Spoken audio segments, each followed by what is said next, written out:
Welcome, ladies and gentlemen, to yet another AFR broadcast. I am Kunai Zero, and with me today is Band. Hello, thank you for having me. Okay, so we're here for round 21 in the AFR Tier 3 Season 7 Championship at the wonderful Jose Carlos Pache in Brazil, otherwise known as Interlagos. Some of you who know it by its other name.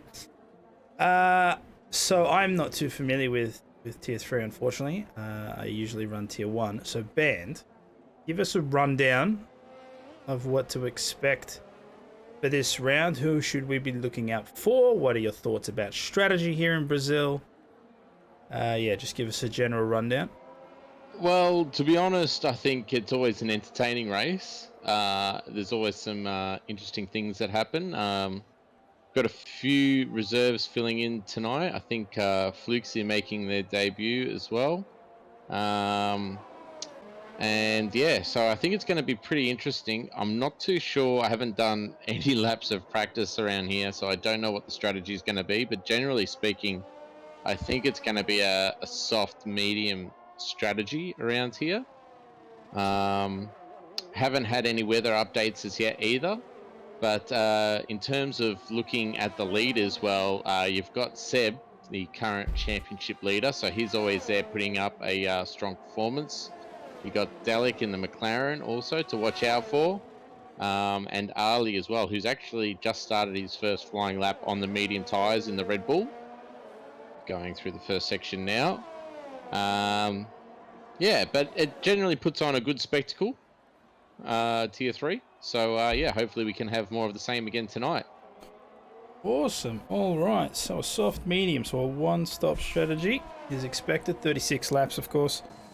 Yeah, 20 with a 50% race. So I've got, like you said, yes, Ali, currently on a flying lap. We are on the external cameras at the moment for it. We'll keep an eye on it. Looks like a bunch of people are on the track. I think there's only 4 drivers that are in the pits at the moment, as we see Ali coming around Pico do Pato, which translates to duckbill, for those of you who don't speak Portuguese.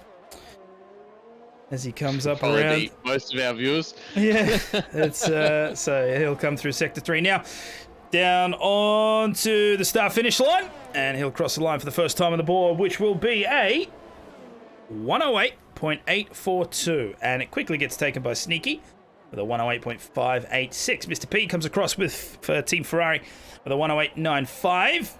Bunning snags for the Aston Martin a 108.65.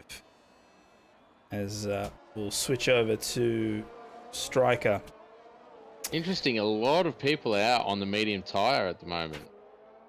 I don't know if they're just setting their banker laps, but Dump into Stump goes quickest, followed by Seb again on the soft tyre, 106.9. Oh, it looks like Striker's going to come into the pits. All right. Was on an outlap, decided not to head out. We'll change over to Scarsouls then as he comes up to Sector 3. 14 minutes and 16 seconds left on that clock. More times are rolling in, so Seb on provisional pole there with a 106.94. Dump in the other Ferrari, a 107.8. Jacob Meister in the McLaren with a 108.044. Fluxy in the Haas with a 108.056. Crush and Lights for Williams with a 108.1 and a 108.3 respectively. Forehead there for Team Haas with a 108.5. As we see Scarsol start his flying lap. So we're on board. And we'll just see where he can place himself. His teammate currently setting up for his flying lap as well. I think he just crossed the line there. So neither of the Mercedes have set a time. Scarsol's on the medium tyre. See how he goes now coming through Sector 2. Turns, what would that be, 8 and 9. That's right. As Dalek just goes off the course there, trying not to impede.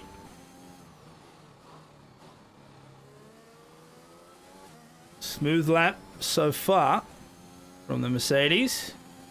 Now he's just going to try and get turn 12 under wraps. And then the final push to the line. Here we go, 1 minute as they come to the top of the hill. Full stick ERS at quality deploy. A 108.5, so that's good enough for 8th at the moment. We have 12 minutes and 46 seconds left on that clock. Bunch of people in the pit now. Wondering who is coming through. I think Lights. He's invalidated his lap, so no, that won't be a flying. As it looks like Striker is just about to come through into his flying up. So 4 drivers yet to set a time here. So Dalek, very slow lap there at 1:38, so clearly not just going out and testing the waters there. Only F1 jumps up into second place there, 107.2. And the Saggy kid at 107.4. The Mercedes. See another sector flag. That'll be the other Red Bull. Just getting out of the way. As the last Red Bull to set a time, Striker, as he comes around the top. Ben, we'll jump on board. Do you want to just give us a rundown, like a flying lap here of the track? Sure can. So hard onto the brakes into turn 1, a bit of an awkward downhill section, keeping it smooth through turn 2 and turn 3. Very common for drivers to lose it across there. Opens DRS for the second DRS straight. Braking at about the 60-meter mark for turn 4. We saw Verstappen and Hamilton having issues there in real life as Fluxy gets out of the way. Trying to carry as much speed through this long right-hander, hard onto the brakes. Making sure you hit the apex through these S sections is very critical to lap time, getting on the power nice and early without losing too much rear.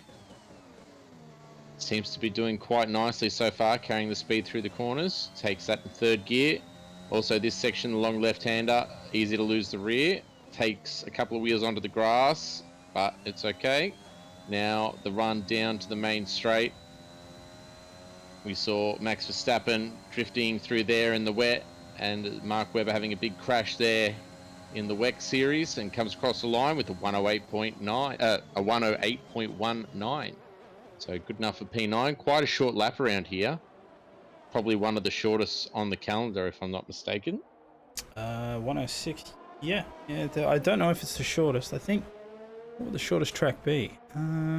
Shortest in terms of time, anyway. In terms of time, yeah. Fast. I'll just quickly mention Seb currently the championship leader, 45 points ahead of Crush. So, including Brazil, we've got 4 races remaining. So, it is still technically possible for Crush to win it. But those are the only 2 left in the fighting. So, Crush needs a good result here to stay in contention. All right, we'll see if he can do it. On board now with Dump for Scuderia Ferrari. Currently P7 with a 107.8. He'll be looking to improve on that. Let's see if he can. Going through Sector 2 now. He did, for a brief period, hold the fastest Sector 1, as you can see with the purple colouring on the map. So here we go through Sector 2 now. The harsher curves on the track. Just seeing some comments. Austria, I think, is a little bit quicker. That's in the 104s. That's right. Of time. That's right. Yeah. But yeah, it's definitely up there in terms of being quite a short lap. So Sector 2 there, crossing the line was a 0.086 improvement. We'll see where it is. Here we go. Ooh, up at a P5 for 107.6. Quite a major improvement there for the Ferrari. As Seb is currently on an out lap, so we will jump on board with the current provisional pole sitter and see if he can improve on the 106.9. Currently, only driver to be in the 106s at the moment, and only just. Ooh, as Lights. Oh, that's Alpine. I mistakenly referred to them as Williams before, but that is Alpine. As Lights does a 107.2, that puts him second place on the grid. Here we go. On board with Seb. Let's have a look at how some of the faster drivers do their lap. Nice and tight there on the apex. Trying to straighten the exit. Full steam ahead. Down towards turn 4.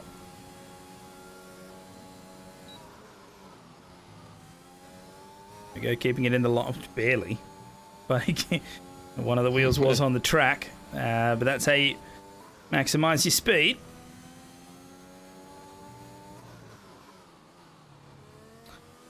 Of course, want to make sure that you don't lock up those tyres, because of course the tyre you set your fastest lap on is the tyre you must qualify, the tyre you must start the race with, rather. And you want to make sure that there's as much tyre wear on those as possible so you can take them further in, reducing your second stint. Here we go. Seb now on the final run. It's looking good. Is it an improvement? And if so, how much? Cutting right there into the pit lane. Oosh, 106.82. So it's an improvement of about a tenth. Yeah, just over a tenth there. So he's got a little bit more breathing room. I think that's going to be quite a hard time to beat. Everyone else pretty much in the pits. We do have Ali currently out on an outlap. He's on the back straight now. Dalek is just about to start as well. So let's keep an eye on both of these times.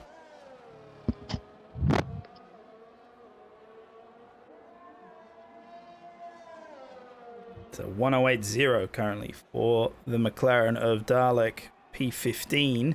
His teammate one position higher with a 108.044. There's Ali, of course.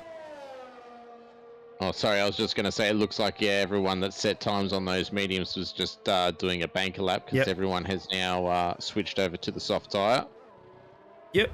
No, that seems about right. Here we go, Dalek now coming through Sector 2, and Ali...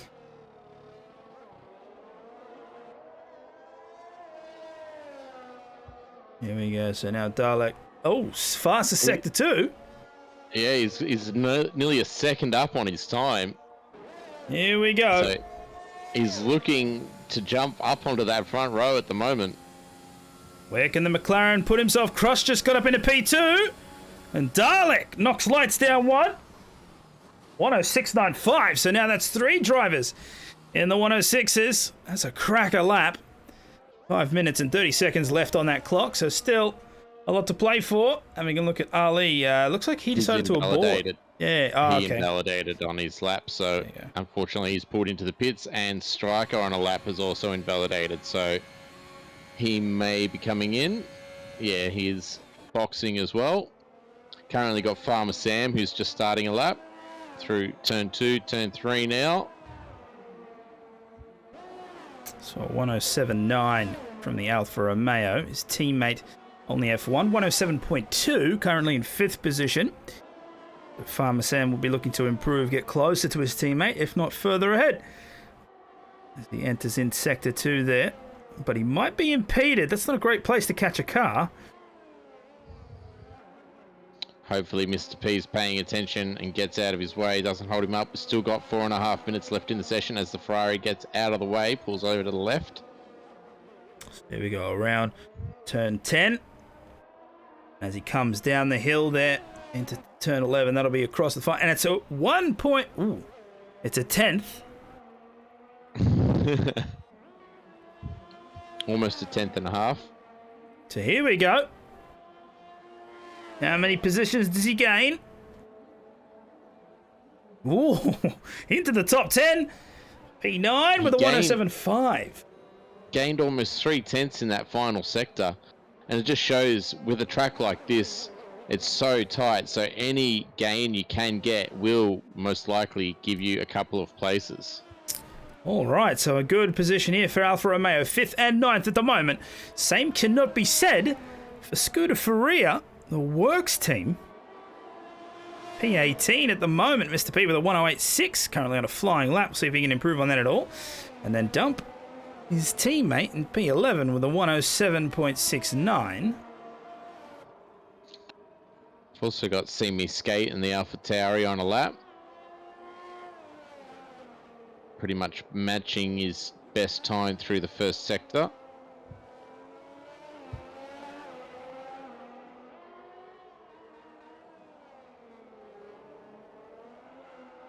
Oh, he's gone. He's gone. He's gone off the track. Keeps it out of the wall. Hilariously, it's not marking as invalidated, and that'd be because he hasn't gained any time due to that incident. Oh, there he goes. Okay, he drove too far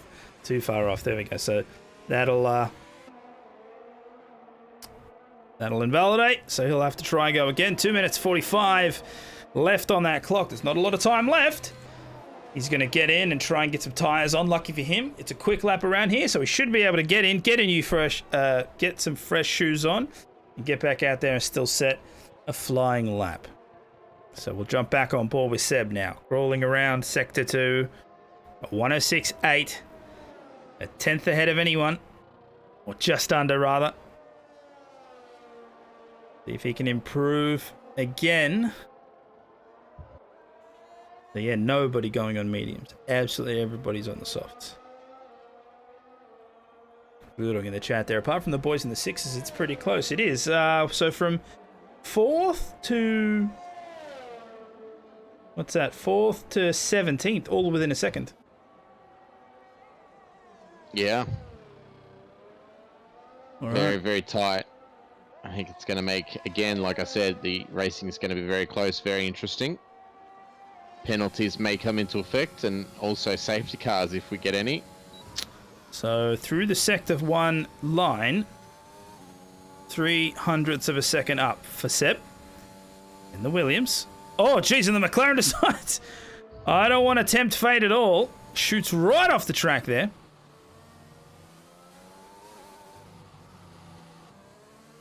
Here we go through turn 9, up towards turn 10. See a Ferrari parked off to the side. Down to the run. Turn 11, he'll cross. 2/10! He's up in Sector 2 by 2/10! And this is going to be his final run of the session, just under a minute remaining. Oh my lord! A 106.6? What a jump! He just went from a 108, a 106.8 to a 106.6. Crush now on a lap as well, needing to respond. Who catches that?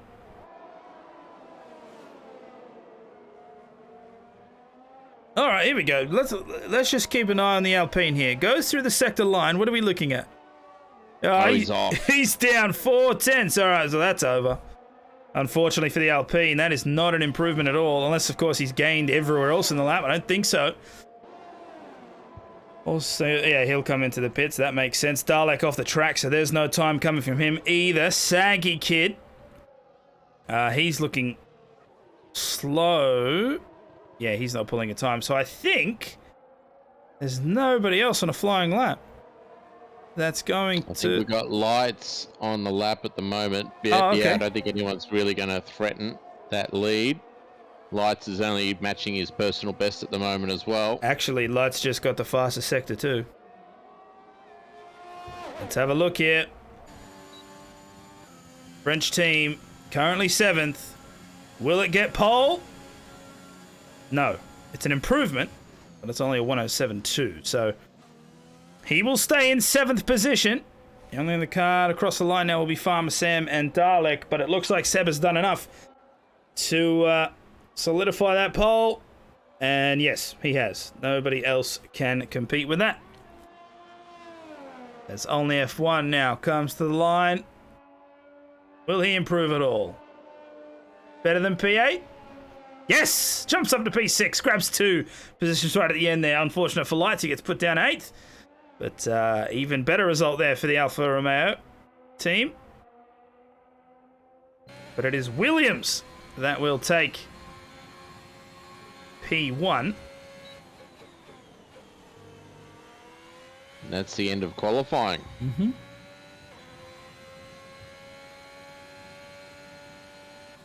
Get a quick recap here now. So Seb with a 106.624. Fastest lap of the session. He'll start at the front of the grid. Crush for Team Alpine, a 106.912. Dalek for McLaren, a 106.956. Good enough for 3rd. Saggy Kid will start alongside him on the grid with a 106.980. The other Williams driver, Sneaky, starting in 5th there with a 107.1. Only F1 for the Alfa Romeo team with a 107.197. We'll start there in 6th position. Bunning, Snags, Lights, Scarsouls, and Forehead will round out the top 10. Now we'll move on to the race session where, of course, these guys will go around for a slow lap, formation lap. I'll get some heat into the tyres and brakes. Then we'll be able to get this race underway. And I see that it is overcast. Yeah, I was just about to say, it looks like there's a possible chance of rain. I haven't seen in the comments any weather updates, but yeah, that does look very threatening. Well, we'll see how it develops. Also, thank you to everyone who is following. Much appreciated. And thank you to everyone who is tuning in. We hope you are enjoying yourselves.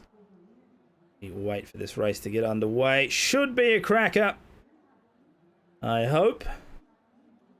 Psycho in the chat saying no rain, so... No rain. Okay. So... just going to be overcast, which might help the longevity of the tyres, but we'll have to wait and see. Also, performance of the engine. It'd be colder. Well... I don't know if that's we'll mapped.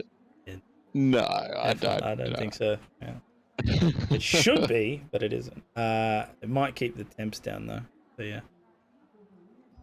We'll see how that develops. There we go. You can see the start clock. Wait for everybody to grid up. Was that a... Did we have a full grid? I didn't check. We've got 19 out of 20 that's drivers, so pretty much a full grid. That's good enough. All right, let's get all these up and ready. AWS stats have come up on my screen, so it's saying either a soft hard or a soft medium race, but we know that they're pretty off when it comes to actual race strategies that happen, and also there's a decent chance of a safety car, which normally throws the set strategies out the window. Yeah, there's also that AWS will also update 3 times. So we've only got Ali electing to start on the medium and Conrad going for the hard tire, which is, I'm going to have to say, in this game, hard tire almost never is suitable for racing. Not at 50%. No. Not at 50%. It's not a great 50% tire. So, of course, 36 laps. 36 laps ahead of us. Seb leading the pack. So he'll be looking to get a cracker start in order to avoid any potential turn 1 incidents. I'm just trying, my eyes will help me, to determine which of the teams is missing a car. I think it's Alpha Tauri. Yeah, it's the Alpha Tauri. Which means the only Alpha Tauri would be Sneaky? Steamy Escape. Oh no, Steamy Escape. Ah, that's right. God damn it, I forgot. They made it like the really, really dark. Yep. Grey. Yep. Yeah, there's too many blues. There is a lot. Also, one... And I think we've got a MasterCard logo driving around on track with Dump and a Stump and Jacob Meister side by side. For a minute, I was going to be like, oh, the Lola team's come back. No worries. All right, there we go. Just waiting for the guys at the back to slot into their grid box. Then we'll be able to count down. Get the race underway. Keep an eye on those lights. Here we go. All 5 are lit. They are out, and the race is underway. And it looks like a decent start from the Williams, but Crush is going for an immediate attack down on the inside. He can't quite get it through, and Seb will retain the lead of the race. Starlek trying to get back up into 3rd place as Sneaky's battling for that as well. And it looks like a massive position swapping at the back of the grid. Everyone gets through the first few turns pretty clean. No carbon fiber that I saw, and everyone's still pointing in the right direction.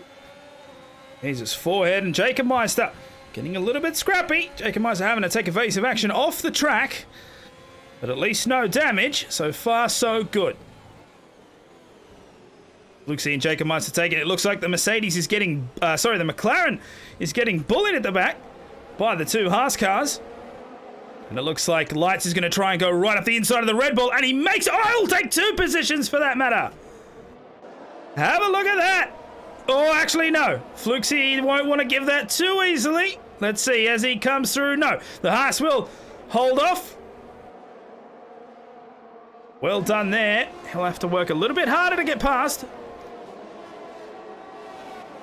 If you're going to make any moves, you're going to need to do it now, early on, before the DRS train starts. So Farmer Sam trying to take the inside from Bunning Snags. It didn't quite work. The Aston Martin stays ahead as the first lap is over. And it's a great shot there of the gearbox. Haas keeping close. Jacob Meister will want to try and get some positions back, at least into the top 10. And Ali there on the mediums, 14th position, so no big jumps. But that wasn't really the plan from the beginning. He'll be looking for a longer stint. And, of course, Conrad there on the hards looking for the longer stint. Ali and Lawrence side by side. Oh, and the Red Bull striker's out. He's gone off. I think he's still with us, but, yeah, he's lost his front wing. Think we managed to catch that. Let's have a look. So just wait for the camera switch. And I think you'll see the Red Bull just drifting off to the left there. Bang! Right into the wall. So he's lost the wing. It's unfortunate. Ali gaining the position, though, into 13th place. Lights coming in. A very early stop. I'll keep an eye on him to see if he has a wing change. Yeah, it looks like he's getting a new wing fitted. So he's picked up some damage somewhere along the line. And on go the medium tyres. So lap 3, which means that DRS is now enabled for all the drivers, as long as the driver is within 1 second of the car ahead through the DRS detection zone. They will have the ability to use said system. That will give them extra speed on the straight to which it applies. You are seeing Farmer Sam now on board, trying to chase down the Haas of Forehead. Doing really well to keep up, but just can't manage to get past in any of the corners so far. As Seb, 4/10th gap between himself and Crush in second place. And then a bigger one, a 1.6 second gap between second and third. Oh, Mr. P's gone around at the final. Oh, the two Ferraris, I think, have come together, maybe? No, Semi Skate and Mr. P have come together. Mr. P has lost his front wing. Oh, we have a safety car! Alrighty, so that's enough to call out the AMG safety car. You can see it just coming out of the pit lane now. Wow, that was early. Lap 4. Okay. We'll see who pits. Semi Skate and Mr. P pitting almost immediately. Mr. P, of course, with that penalty. I think he'll be the only one with one. 5 seconds there. Having a look at the positions here. Lights with the biggest loss. 10 positions lost. That'll be, of course, due to the early pit stop. Yeah, Mr. P already serving his penalty in the pits, so getting rid of that nice and early. Alrighty. Best time to serve it would be under safety car, because then you can just catch back up to the grid. Oh, that's still on the track. Alright, so Seb leading this race. Crush the 6/10th gap, but of course that will come down once the safety car picks up the leader.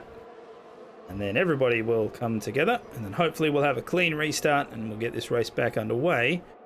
As you can see, just down the bottom of the track map there, the yellow dot, that is the safety car waiting just after the first sector line, as we see Farmer Sam coming into pit.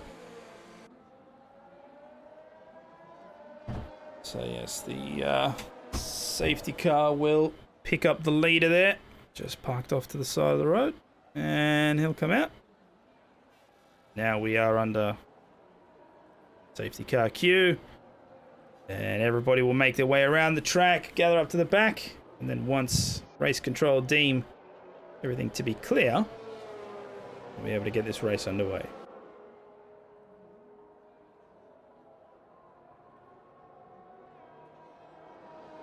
I was going to say it was relatively clean up until that point. I didn't know if the crash needed a safety car though. I think there was a fair bit of debris on the track, so I'm not too sure if that affected it, but yeah. Fair enough. So Mr. P in the pit there. So he was on. So he pit, and the game put him on hard tires, and I think he's come in wanting to put on mediums, and it's put him back onto softs. So I'm not too sure if it's worked out how he wanted, but time will tell. All right. We'll see. And the safety car only stays out for a maximum of 3 laps, so he won't have too many opportunities to really get that fixed. Has that always been that way, or has that been patched recently? To only stay out for 3 laps. I think it's always been that way. I mean, I haven't seen it stay out longer than 3 laps. And I remember there was an error a little while ago where the safety car would come out for 3 laps and then stay in for 3 laps and then come back out for no reason for 3 laps. So well organized. Yeah. Hence I know the 3-lap rule. Yeah. All right, so you can see 2 cars not part of the Giant Snake at the moment. That'd be Striker there for the Red Bull team and Mr. P for Ferrari, but they're blitzing their way through the track now, so I'm sure they'll be able to catch up in no time. And it'll be up to Seb to pull the trigger on the race. Get a clean exit. Try and catch Rush behind unawares.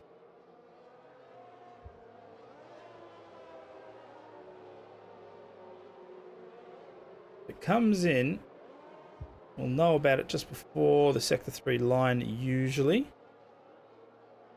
If it was coming in now, I wouldn't blame it. But it doesn't look like that's the case, unless, of course... Oh, no, there we go. Race control have confirmed. Safety car will be in this lap. So it is now up to Seb to restart this race. And Interlagos has quite a long straight. You don't want to do it too early, but at the same time, you do have to keep in mind it must be a safe restart. You can see everybody doing the shuffle. I think he's taken off. He has. Oh, it's a decent one. 6/10 already as they cross the line and restart this race. Lap 7 at 36.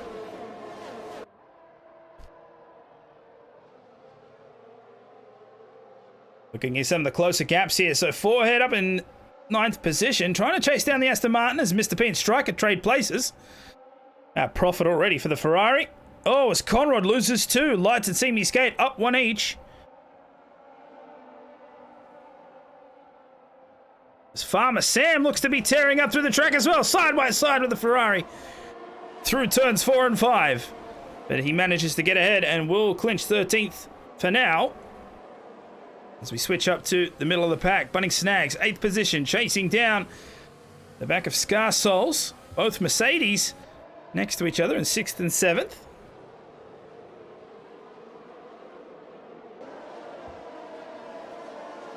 Yeah, unfortunately, those hard tyres really not working for Conrad. Already back in last place and falling back.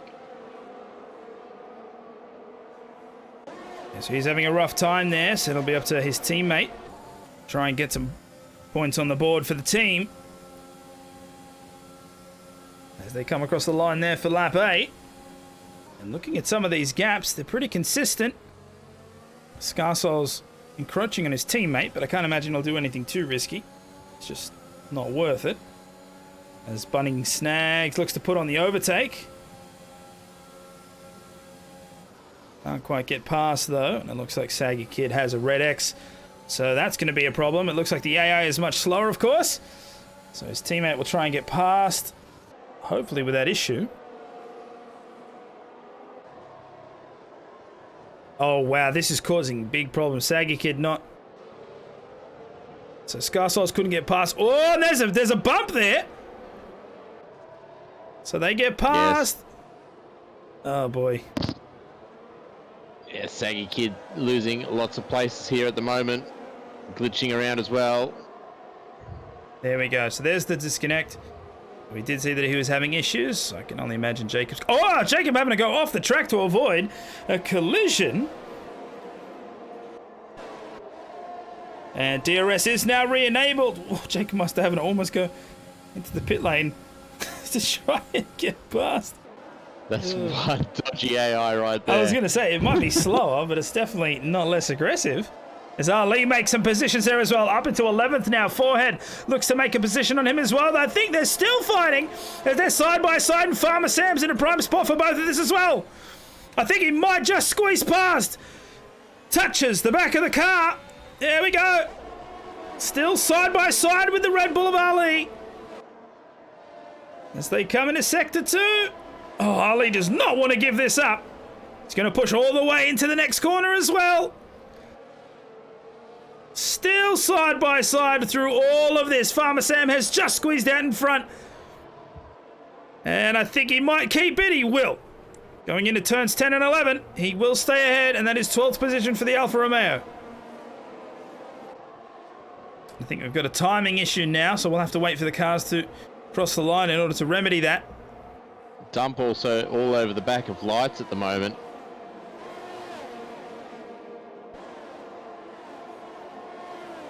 Might just jump him here. They both have DRS, but he's got no battery left. The Ferrari completely empty. In the reserve charge, but will he be able to get him on the second part of the center S? I think he does. Oh, no. Oh, this car's off! See me skate Mr. P again, and See me skate is out of the session. That's terminal damage. That's a very heavy impact.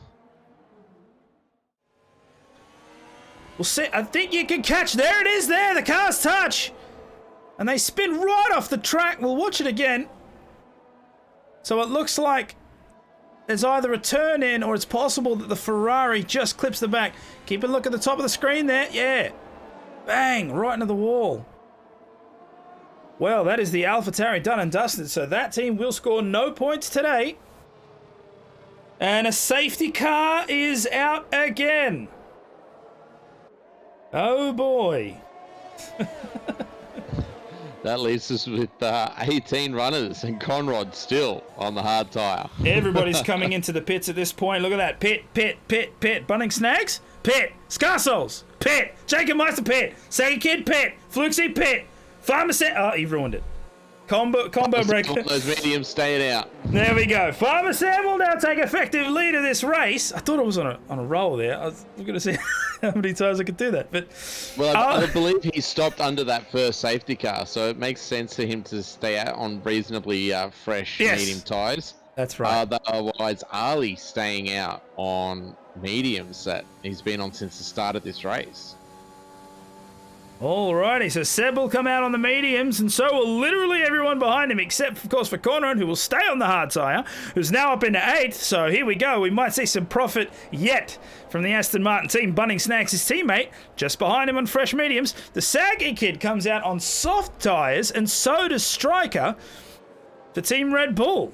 Mr. P pitting yet again. He would have had to have got a new wing, and he'll be going finally on the medium tyre I think he wanted from the beginning. Yeah. So having a look at the chat here. Real Charles. Seems like Mr. P was being pushed wide. Possibly. I'll lend that some credence. So we're both off the track. That's right. From what I can see Me Skate was turning sharply there. So what I think is they're just racing a little too hard, and then maybe he's tapped the back of the AlphaTauri and it's caused him to turn in front, and then it's taken both of them off the track. But won't know. That'll probably have to be reviewed by the stewards should it be reported.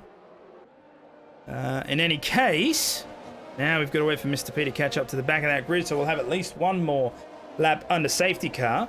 However, it is Farmer Sam for the Alfa Romeo team that will lead this race at the restart. And hopefully, he can get away clean and try and extend that lead as quick as possible from the hounding Red Bull behind him, that is Ali.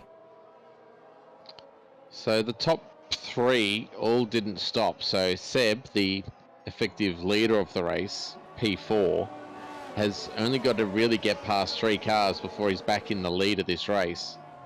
But how long will that take? You know, and also that means that he's going to have to race wheel to wheel with some cars and keep it clean in that process. I've got the feeling we might also be racing at the end of this lap once the safety car crosses into the final sector. Oh, what's happened to Hopefully Jacob Meister? Oh, he spun it. Oh no. All right, well. Although it is not Maybe common. he got hit, I don't know, but I didn't see any penalties come up. Oh, it is not common to lose positions during a safety car queue. Jacob Meister's done that. Grosjean. Well, so let's just talk about that for a moment. So, of all of the ugly duckling stories that you've ever heard of in motorsport, Romain Grosjean has to be the top of that list. That guy was universally hated in Formula One. Has a crash, massive fireball, comes out alive. Everyone's like, "Oh man, how good's Grosjean?" And then he goes to IndyCar and starts winning races. And starts smashing them. It's like, you know what I mean? I think love that it. says more about the skill of F1 drivers. It really does. Compared to IndyCar drivers. It really does. It really does. Yeah, it has really turned around for Roman. I will admit that. All right. Safety car is coming in this lap. Farmer Sam, effective race leader, weaving left and right. When will he go? There it is. Puts the overtake on. He didn't outsmart Ali, though. Have a look at that. The Red Bull knew exactly what was happening as they go down into turn one. And it seems... Wide, almost just behind him. Seb already trying to make the move. And he loses a place out to Dalek in the McLaren. Jeez. All right. That was a bit to process. Almost 4 wide. Going through the center S there. So Seb in 5th place. Only F1 side by side now with him. He wants to try and take it. His teammate is leading the race. He wants to get up there as well. Forehead will take P14 away from the Ferrari. As the second kid is retired from the session, that's a DNF. Ooh, hard on the brakes there from Crush. Lucky to avoid Seb there. As they're still fighting for P5, P6. Crush is trying to look to capitalize on all of the chaos. Lights is trying to get up on the inside of Ali. I don't think he's going to let him do that so easily. Seb manages to get past, so he'll stay up in P5 now. And that was all in one lap. So Farmer Sam still in the lead of this race, and by 1.3 seconds, I might add. So I'm not sure exactly what happened there, but Ali slipped a lot. Yeah, I think he was busy defending from the cars behind, and that's allowed Farmer Sam to get that bit of a gap now and relieve some of that pressure. Also, Ali on the oldest tyres, apart from Conrad on those old hards. Oh, whoa, that looked a little hard. Only F1 swerving into the side of the Williams there. That almost allowed Crush to try and get up on the inside. Didn't quite work, though. Had to fall in line. So now Sneaky's behind the Alpine there. And it's essentially anyone's game as Lights and Dalek are now fighting for P3. Lights managing to squeeze. Dalek's trying to get the inside, though. Not quite going to work on this occasion. Back in 8th place now. Sneaky looking to try and jump the Alpine in 7th place, but Bunning Snags trying to get him back as well. And it's very, very close all the way from 3rd onwards, all within a second of the car behind. Mr. P taking Conrad there for P15. Yeah, Seb really not having the best restarts. Was at P4, now down into P6. He's having a look at only F1 now as we come down to the start-finish line. DRS is now enabled. We also see the McLaren ahead of Dalek having a look at Ali. He's getting through at the moment, turn 1, going around the inside, which turns to the outside, and it looks like he's got the move done on Ali. Dalek moves up into 3rd. Seb tried to get the attack on only F1. I think he might be a little bit faster. The only problem is he will probably get boxed in by the Alfa Romeo if he's not careful. Tries to brake late. Oh, they're touching wheels. He might just make it through, and he does. Seb up into 5th place, and while all of that was going on, Jacob Meister and Conrad had a collision back just before the start of the main straight, which caused them to go way back. So Jacob Meister now in 16th position, Conrad in 17th, as Mr. P will pick up a 3-second time penalty for multiple warnings. And I feel like that's a little hilarious. Not only did he get the 5-second penalty and then serve it, he got the first 3 seconds as well. Meister, 10 seconds for corner cutting. Oh, boy. So I think he's had a bit of an off. So he's had a big cut there. It must have been a massive cut to be dealt 10 seconds. Yeah. Also, only F1 was able to get back in front of Seb after that little battle they had. So Seb's still in P6. Only F1 now trying to drop off now, no DRS assistance from the cars ahead, and only F1 making the move now. He gave him essentially just the car width there. But that is racing. Here we go. You can see the rear wing and the Red Bull open. Is it enough to try and take him? I'm not sure. He'll have to do it around the outside. Doesn't really work that well. Sneaky now looking at Crush. Ali again looking on the inside of the Alfa Romeo. He's got to be very careful not to lose the rear of the car. As he is on 15 laps of wear, they'll be getting low. The risk of lockup is high.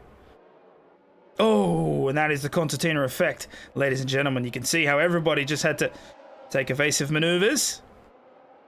Forehead trying to squeeze up on the inside of Scarsoles, and he might get it done. Nope, the Mercedes has a better exit, and he will keep it so far. Bunning snags now. 3/10 behind. Williams of Sneaky. Just wondering if the toe will give him the speed needed. I don't think so. Well, he's definitely much faster. I wonder if it's the overtake. Is he Sneaky using ERS? He looks to the inside, looks to the outside. Whoa. Good defending there from the Williams. Not sure if that was a second move. I don't think so. You see a Sector 1 yellow flag, and it's Fluxy in the Haas. Off the track. Now down in the P15.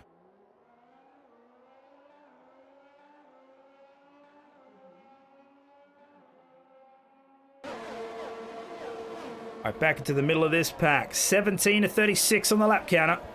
Crush trying to take the inside of Ali. Ali only suffering more and more as he gets more laps on those tyres. He's going to be very mindful of that. I'm sure he'll be looking to pit soon.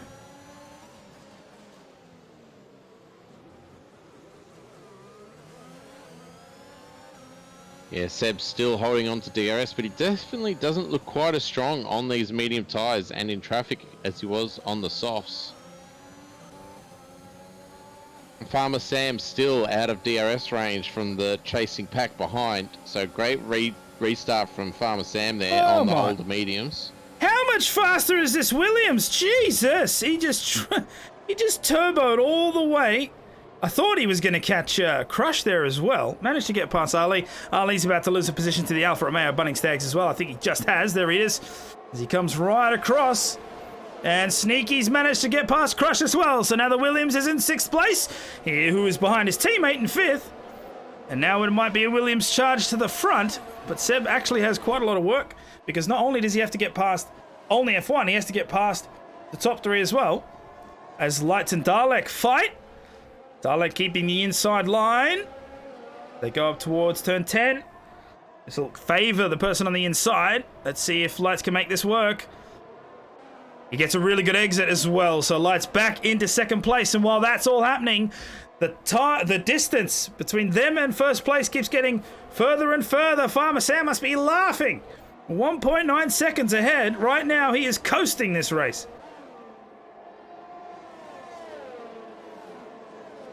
Yeah, great job from Farmer Sam at the moment, but he has to pit again. I'm not too sure how long the mediums can go, so the people that stopped after that second safety car, they might be able to go to the end. I'm not too sure, but Farmer Sam is definitely going to have to stop again, as well as Lights. Oh, Dalek and Lights fighting yet again. As they go into turn 4, the McLaren will squeeze it out. That's well done to Dalek there, up into P2. But again, the more they fight, the further Farmer Sam gets. Also, just looking in the chat here, hating and humiliating is not the same. People didn't hate Grosjean. That's actually correct. They didn't hate Grosjean. Ooh, hold on a minute. Striker, 10-second time penalty for corner cutting. The two Red Bulls are out together at the same part of the track. I think they've gone into each other. Both Ali and Striker are out. Jacob Meister's about to go past. Oh boy. Yeah. What was that? I'm not sure. I missed it. I didn't get to see what happened, but yeah, both Red Bulls out in one incident. Baku, all over again. Yeah. Ah, well done, Baku. Yes, that was a very testy. It was a very testy year for that team. But yeah, I'll actually agree with Batter there. it's right. It's probably not the right word to use, but they didn't hate Grosjean, but they were making a lot of they were making fun of him. He was the butt of the joke in the F1 paddock. That's correct. He was. And let's be real, he didn't get off to the greatest start. I mean, first lap nutcase. I mean, he caused a few incidents, and he wasn't the best. But no one actually hated him. They just thought maybe wasn't deserving to really be there. Yeah, right. But he did improve. But yeah, I think some career choices towards the end and probably shouldn't have gone to Haas. But, you know, it is what it is. And I think he seems a lot happier now in IndyCar anyway. And he's having more success there. Alrighty. 18 lap old mediums, is that why it happened? Possibly. But I don't know why the two Red Bulls would come together like that. You would think they'd have the presence of mind to avoid each other in an incident that severe. And I think Striker hit Ali. Yeah, that's probably what's happened. And it's very unfortunate because now that means 0 points for the Red Bull team. 0 points for the Red Bull team, 0 points for AlphaTauri. So as Psycho puts it, Honda's out. Honda powertrain, no points. This also allows Jacob Meister and Conrad to catch back up. Also, Conrad finally getting off those hard tyres. Yeah, keep in mind here that Farmer Sam has pit. So the lead now goes to Dalek in the McLaren with 9 laps away, only F1. Seb. So now it's back to the original leaders. This is lap 21 to 36. And Farmer Sam started on the soft tyre, so he can go to the end from here. And he'll have better performance on those tyres over the course of the rest of the race as well. But the question is, he's got a lot of work to do. He's in 10th place, so he's got 9 cars ahead of him that he has to try and jump. The question is, can he do that in the next 15 laps? Well, in 15 laps' time, the people in front of him are all really going to be struggling on those mediums. They've already done 9 laps on them. But so he's in a prime position. I don't think lights going on the soft tyre was the right decision because I don't think they'll get to the end from here. I may be wrong, but we'll have to wait and see. I think they can do about 9 to 10 laps, but they might be able to do more. I'm not sure. And we might be going racing at the end of this lap as well. I'm not too sure. I would assume so. Everybody is well in the snake. Here it is. Yeah, safety car in this lap. It's a much earlier call as well. Okay, so here we go. Pay attention to the McLaren in front of you, as it will be up to him to get this race underway. And it's always risky type of restart, especially on a track like this. It's such a long straight. You don't want to do it too early because then you'll get run down really quickly due to the toe. You also don't want to do it too late, and as I said previously, you may have to make sure it's a safe restart. There's the gun, and it looks like only F1 was watching intently. As you can see, he is right on his tail. He might even make a move into turn 1. He'll get forced to the outside. And it's good defense there from the McLaren, so no positions will be changing hands. And Dalek will stay in the lead of this race. And judging by the timing, at the back of the grid, it looks pretty the same. Lights, oh, we got a sector 1 yellow flag already. It's the Ferrari and the Alpha. It's Farmer Sam and Mr. P come together. And Farmer Sam now all the way down into 14th. And the chances of him taking the lead of this race have just dwindled away. That's a shame. That's a shame. It's unfortunately quite a common occurrence for Farmer Sam. Always seems to be in a great position and then something happens and just completely ruins his race. So very unlucky there for Farmer Sam. Alright. On board with Bunning Snags at the moment. Trying to catch Crush, who in turn is trying to catch Sneaky.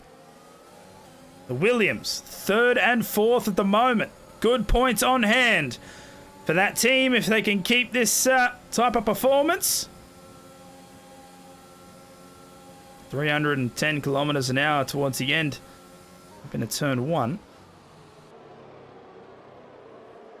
Dalek doing well to stay ahead. Only F1 is slipping behind. If he's not careful, he'll have the Williams attacking him at any moment. And the only thing worse than one Williams attacking you is 2. That is true, Mr. P. Oh, speeding in pit lane picks up a 5-second penalty. He's up to 8 seconds now, and he's already served a 5.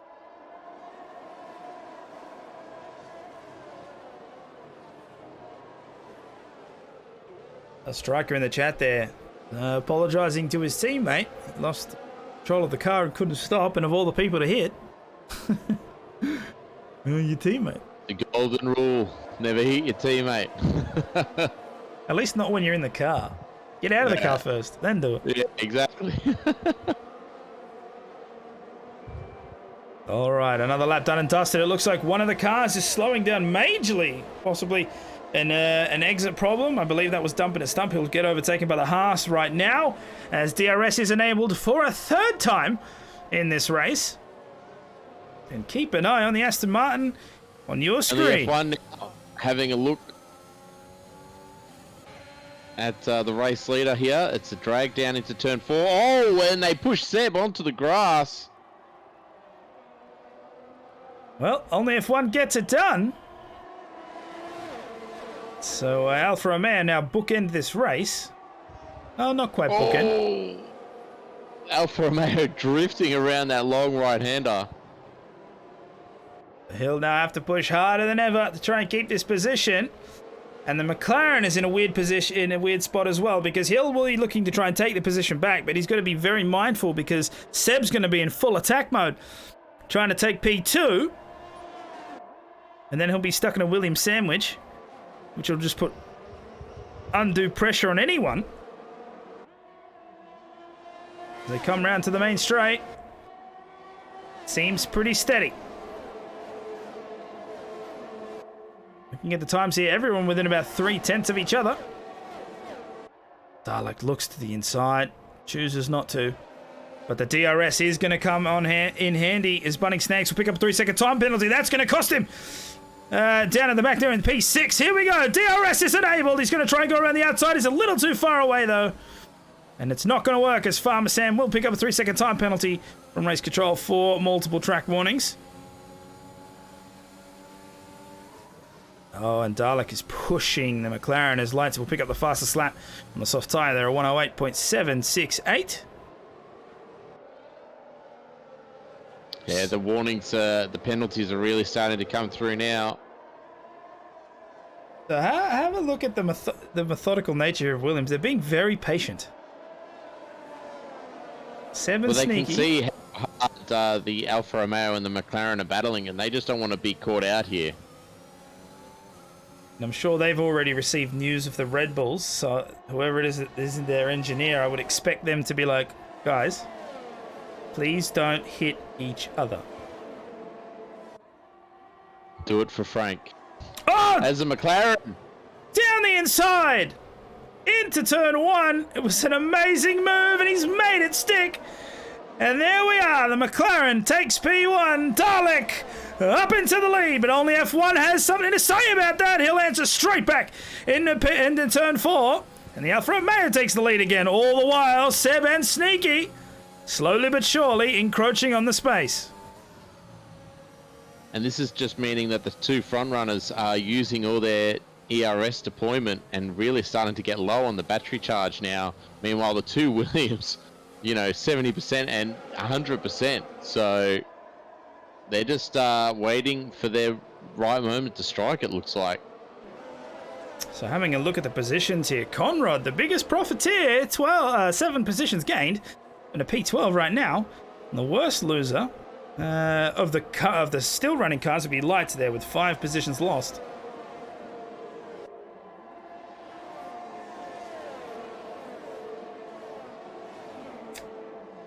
And the gaps are starting to slightly increase, I've noticed.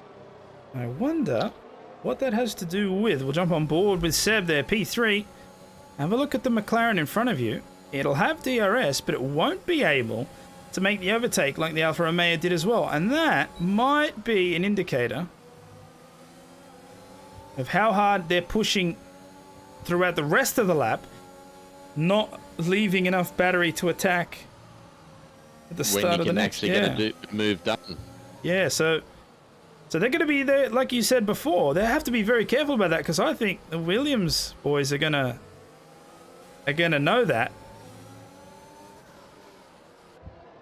and then they'll probably make a two-pronged attack. I reckon they'll both play tricks in order to get each other up the rankings.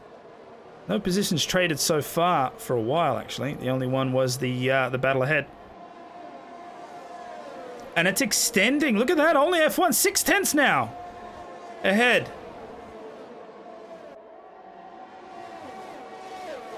Interesting. Okay. Dalek managing to bring it right down into the braking zone of turn 1. As they go again, we'll see if the McLaren can answer. Also, less than 10 laps remaining in this race. We're on lap 28 of 36. So 8 laps to be exact, and the McLaren did not have the space to make a move. So if the Williams boys are going to make an attack, it has to be soon. And only F1 has to try and get at least a little bit more time ahead.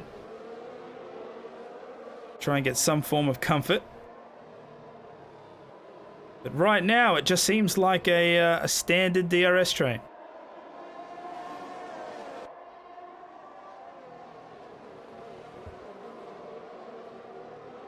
Oh! Also, Crush something still happened. Holding on. Something happened there to Sneaky. He's just been overtaken by the Alpine. He had to pull out. I think he had almost spun the rears there. I think Bunning Snags might even catch him as well as he looks on the inside. Oh, is he going to get him on the inside here? No. He'll have to pull away there as Dalek managed to get past. So the McLaren is ahead of the Alfa Romeo. And Seb will now be looking to attack. Oh, and he gets past again. He opened the door for him. He opened the door for him. He didn't have enough ERS charge to defend, and Seb can see both the red lights flashing on these two. So he knows that they're both struggling now for ERS. And Seb has a little look, but thinks better of it. You're either... And Crush, championship rival, P4 right behind Seb now. So the pressure is now starting to mount on Seb to get a move done. He can't just sit here forever. Lap 29, so laps ticking away, pressure starting to mount. Something's going to have to give shortly. You're either a Verstappen or a Hamilton. And in that instance, Dalek was a Hamilton. And let him up on the inside. And we'll see if he can get past him again. He looks on the inside, chooses not to late dive. Lap 30, 36. 6 laps left in the race. Seb in a prime spot. Crush waiting as well. Here we go. There's the McLaren. But you can see the Alfa Romeo manages to get back at the McLaren in turn 4. But the McLaren can't seem to answer back as Sneaky picks up a 3-second time penalty. That is not a good look for the second Williams. Oh, and Seb is right there, but have a look at Crush.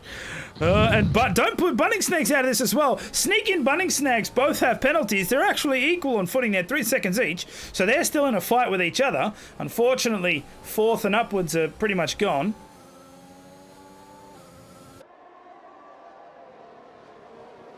But the question now is, where does Seb attack? He has to try and get closer, at least on the main straight. There's the wing open as we have a sector 2. It looks like one of the Alfa Romeos. It's our Farmer Sam! Oh, is there a safety car? There is! We have a safety car! Okay! Now, everybody in the chat, if there's money to be put down, it's right now. Who's going on softs? Everyone! Everyone's going on softs. The only person who might actually be able to get through, and I can't believe I'm saying this, but Conrad could actually just stay out. Oh, he's pitting! He's pitting! Oh, god damn it! I was going to say, he could stay out and potentially take the lead of this race. He'd be able to finish with those I tyres. think he's too far back as well. He's had a couple of incidents, so he was pretty far back. Oh, I was so expecting him to take the lead of the race. I was going to be like, look at him go! The Esteban leading. But I would fully expect everyone, all 10 of them, all of the top 10 to pit. And Well, you'd have to. Yeah. You'd have to. I mean, Jacob Meister might risk it with 10 laps. Oh, Mr. P picks up a drive-through for speeding under the safety car. Speeding, oh my God! Will the Ferraris ever catch a break? Specifically, Mr. P, thumping the stump, not really getting this. But Jacob Meister, I think he's the only driver that might risk it for the biscuit. Sorry, which driver? Sorry. Jacob Meister. He's only done 10 laps. He might. Okay. Daniel Ricciardo in the chat. This is getting manipulated, man. All right, there you go. Like I said, they're top 10, all in the pits. It's like a wizard. Here we go. And there's going to be some double stacking happening around here. Oh, who loses a position because of this? Caught. Oh, he's going to lose out a few places here. He's already down into 8th. Oh, no way. He's gone down. He's gone down into 8th position. All right, so here we go. They all come out of the pit lane, and only F1 in the lead of this race. Dalek behind, Seb behind him, and Crush. Unfortunate for Sneaker. He drops all the way down in the 8th because of that double stack. Jacob Meister managing to get a position there. I think that Forehead and Fluxy also double stacked, so Jacob managed to jump on one of the Haas cars. Here we go, 32 or 36, 4 laps remaining in this race. Considering where all the cars are, I don't think we'll restart on this lap, so we might go again. So it's going to be a hot 3 laps, or 2, possibly. The unfortunate thing for Jacob is he's got 13 seconds of penalties. One of those was a 10 second, so I don't know if he can appeal that, as we didn't see what happened, but there is a chance he can. And Mr. P with the drive-through. Bunning Snags has 6. Bunning Snags is on 3 seconds. Fluxy on 6. Sneaky on 3. And Forehead on 3. See with that drive-through, Jesus. So Fluxy's up 9 positions now. And Light's still down by 4. Have a look at that. Mr. P has had 6 pit stops this race. Yeah, that's a lot of stops. Light's not far behind on 4 stops. Fluxy 3 stops and is in P7. Jacob Meister as well on 3 stops. Alrighty. Well, it's lap 33 or 36. We are still under safety car conditions, so I would assume possibly this lap will come in, which will mean 2 laps of hard racing, and then we won't see it. We won't be able to see a safety car after that. Yeah, it'll be too close to the end. Also, currently the biggest gainers are Fluxy up 9 places, Conrod up 7, and only F1 up 5 places. Biggest losers, Light's currently down 5 at the moment of the people still left riding. And so the Ferrari Mr. P is just about to catch up to the back of the Snake. Yeah, I think we might be running at the end of this lap. Okay, so only F1 now. Finger on the trigger.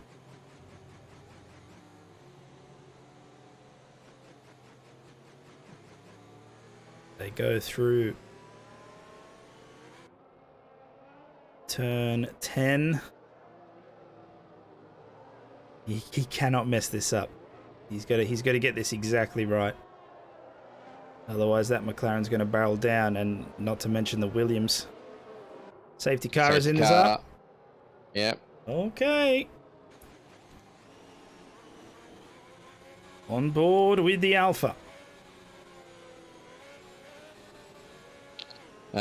Trin asking why Lights wouldn't pit to get fresh softs. Well, maybe these are the freshest softs he's got. Possibly. He has pitted he's a few times. He's pit a lot, yeah. All right. Make it safe, boys. Make it safe. That McLaren is right there. Lights will take a 5-second penalty for the collision at the back. I don't think only F1 takes the confusion that happened because of it. And he gets away okay. As they all make their way down through the center S, Mr. P and Lights fighting for P12. As Seb looks to attack, and I wonder, will these guys have DRS for the rest of the race? I don't think so. I think they'll get it on the final lap. Alrighty. They should get it for the final run. Everybody sort of stayed in a similar position here as we see P10 forehead trying to jump Jacob Meister up there. Starling picks up a 3-second time penalty. It's all kicking off now. Well, that's a shame. Band, if you could quickly, does only F1 have any warnings? I will find out right now for you, sir.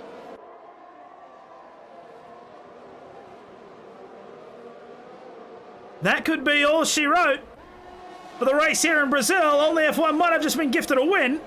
Now, I might actually retract the word gift because Seb is still well within this, but he's dropped all the way down by almost 8/10, and that's a problem. He has to try and get up there much faster. He's only got a couple of laps to go. But at least... He's on one warning. He's not going to drive that dirty. No way. So as long as he keeps his nose clean, he'll take this. Seb will get a guaranteed second. In the same boat, Dalek's going to attack. He's going to attack hard. You can see him already trying to go around the outside as they move into turn 6 and 7. Oh, he goes for the dive. He goes for the dive. That's a massive dive, but only F1 returns in kind and will stay ahead. Oh, they're still side by side. He's not giving up. Side by side, Dalek driving as he knows he's got a prison sentence at the end of this race. 3 seconds. He's trying to... Oh, they battle. They battle hard, bang wheels, but the Alpha stays ahead all the while Seb gets closer. So this is profiting everybody except the Alfa Romeo. And if these two, here we go, Hamilton, Verstappen, Monza, let's go. DRS gets enabled. 3 fastest laps in a row as they come across on the soft tyre. Dalek will be looking to use the DRS that'll be gifted to him.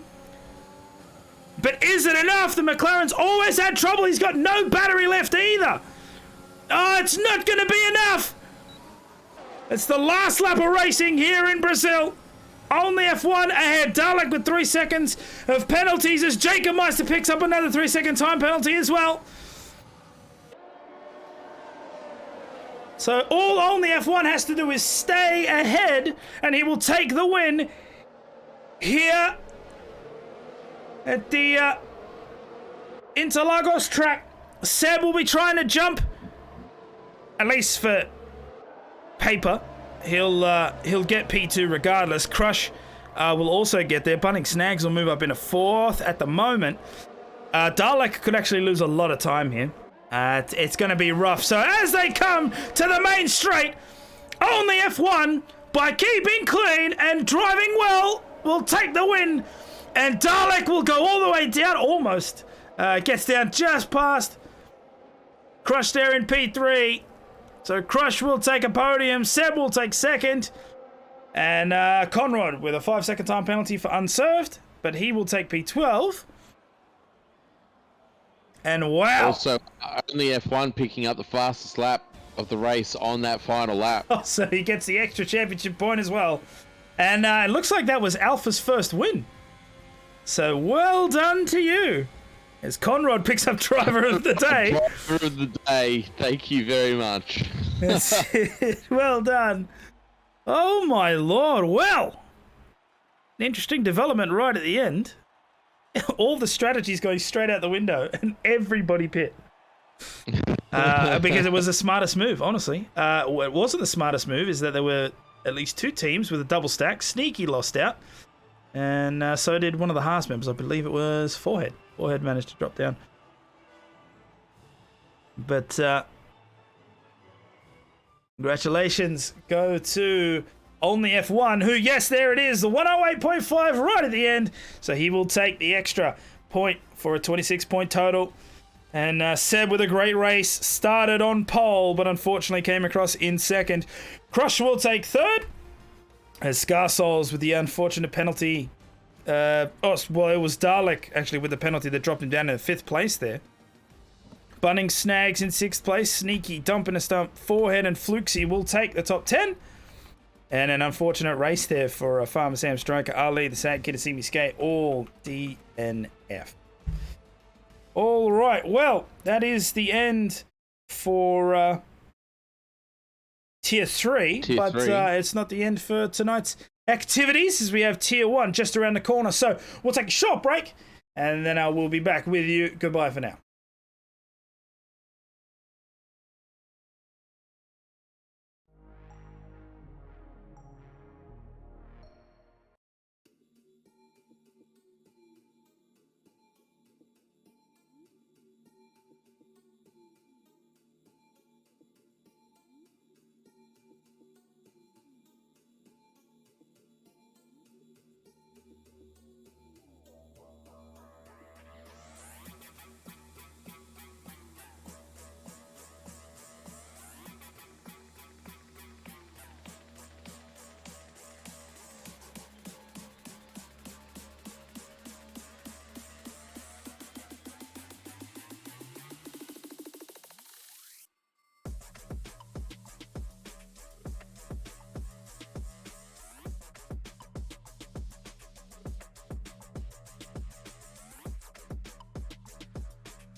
Welcome back, ladies and gentlemen. We are here for Tier 1 in the AFR Season 7 Championship. As usual, I am Kuno Zero, and this time I am joined by Gus Rules. Hello. Alrighty. So, we just had a cracker of a Tier 3 race. We'll see if we can top it with our Tier 1 offering here at Brazil for round 21 of the Season 7 Championship. As we wait for some of our guys to come out of the garage, 18 minutes, of course, on the clock. Gus, what are your thoughts in terms of strategy here? What do you think Tier 1 is going to provide us in terms of racing?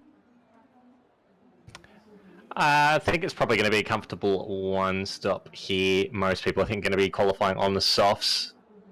Apparently rain 10 minutes into the race, though, so soft inters is most likely going to be the go, according to T-Mac from the Mercedes pit wall. Ooh, okay. We'll watch it as it develops. As we see a bunch of cars coming out there, it looks like the Aston Martin managed to squeeze out in ahead of everyone else. So yeah, 16 minutes, 47 left in the session. As our guys get out there for a couple of runners, it looks like one of the Haas actually made it out first. I believe it's Batemate. It is, going through Sector 2 at the moment. So possibly similar to what we saw with T3, but yes, if that rain does come, then of course it'll be a slower last half of the race, and then possibly an increased chance in safety cars. We saw 3 in Tier 3, so see there, T-Mac saying that Stars is going to bag Merc some points. That's right, Stars, or Planets, as you can see on your screen there, driving for Mercedes. Usually be piloted by T-Mac, but he is not attending this race. You see Batemate just coming down the main straight, so I'll jump on board, and Gus, would you mind running us down through a lap of Interlagos? Absolutely. You see Batemate there moving to the right-hand side of the track, braking at the 15-meter board, trying to use as much of the track as possible. Just clips that apex on the left and the right. Doesn't take too much, very easy to invalidate there as it goes through turn 3 as well, hugging it nice and tight to the left-hand side. He'll cross over into the pit exit area. Can be a bit hazardous during the race, but no harm there at all. Breaks at the 75-meter board, turns across and takes a lot of curve on the inside, runs out wide on the outside. Nice little run here into the technical Sector 2. Little short shift down to 6th. As he comes through this right hand, they see cars going very wide there for Mick out to get out of the way. In second gear, comes through this very tight and twisty section. Again, short shifting down to second, back up to third, control those revs. And comes through to this double apex right-hander now, hugs it nice and close, gets control of the rears by keeping him in third, sweeps around up to 6, goes out wide, breaks around 100-meter board as he comes to this final corner, and there's a couple of corners here, but it is basically flat all the way to the flag here, but you've got to get that exit right to carry as much speed as possible. He will take a little bit of the runoff area there to try and shorten the track as much as possible, and does a 106.931, so pretty solid banker lap there from the Haas driver. That's good there, Sandeezy coming across the line there, 107.1. Pretty sure that's a radio station. Hero getting good there with a 106.8. He'll take provisional pole as is, and everyone except 2 cars, Pondon and Big Al, on flying laps. You'll see time start to flood in quite rapidly there. Artanis 107.3. That's in 5th place. Geordie with a 106.9 for Alpine. He's up in 3rd. Simdogger 108.4. Currently the slowest of the drivers with a posted time. Pacey 108.4. As we jump on board with Big Al, who's just coming out of the pits on his outlap. So we'll stay with him for the... Oh, it's Fever. Fastest lap now, 106.766. So the fastest lap we saw in Tier 3 was Seb with a 106.2, I think.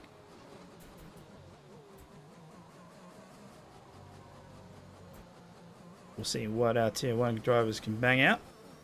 A bunch of laps now. Here we go. Mikau, 106.716. Jesus, beating him by 0.05 of a second. P1. So speaking of Mikau, round 21 in this championship here, and there are only 2 drivers now that are in it for the World Drivers' Championship, and that is Potsy and Mikau. So as far as our mathematician and statistician Jacob Meister is concerned, he says that Potsy can squeeze this Drivers' Championship this race if he finishes second or better and Mikau fails to finish. Now that's going to be a problem, and the reason why is because of all of the races, Mikau has finished every single one. Potsy has retired 3 times. So as long as Mikau can finish 4th or better, and Potsy takes the win and the fastest lap, Mikau will still be in the championship race. So Mikau will have to finish 4th or better if Potsy wins and gets fastest lap. But as long as if Mikau doesn't finish, Potsy will have to finish 2nd or better. But Potsy, as we all know, doesn't show up on the qualifying, but seems to show up pretty damn well on the race day. There's Big Al just coming around now, finishing his lap. Where will the Mercedes be? 12th place at the moment, but on the medium tyre, 107.6. Yeah, interesting that Big Al's not on the softs, given that there's going to be a bit of rain in the race. I don't know if he needs to save an extra set.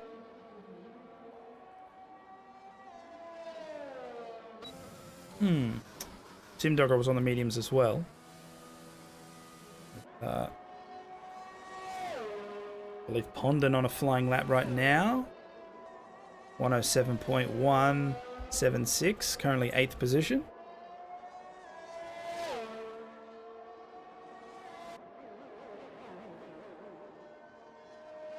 So Potsy on 346 points, Mikau on 282. So Potsy needs to be 78 points clear in order to clinch this today.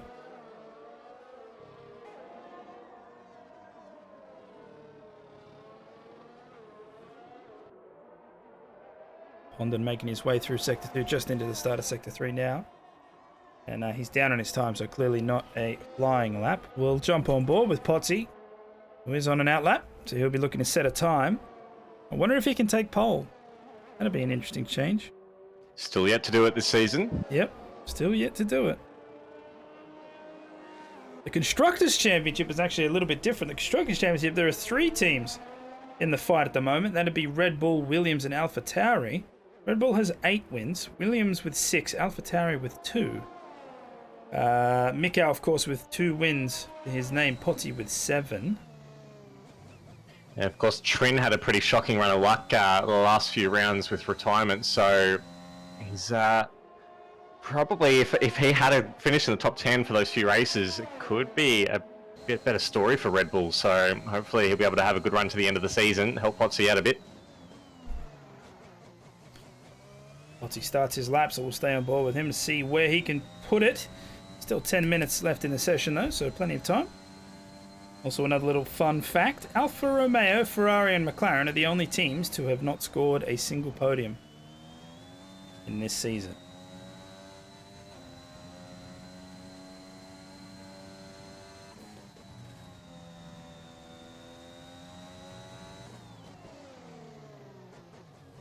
Okay, so Potsy now making his way through the technical section of Sector 2. Oh, he's invalidated. He has. He just snapped there. You saw the steering snap out from under him.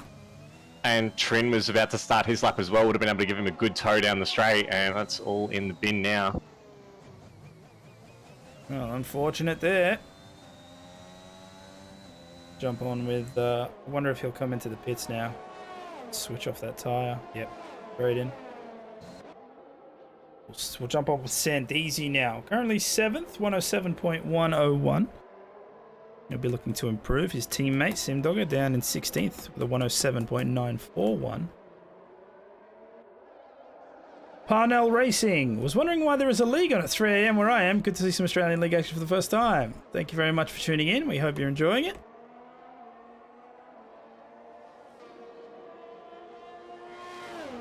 So Sandeezy just coming down the main straight now to start his flying lap.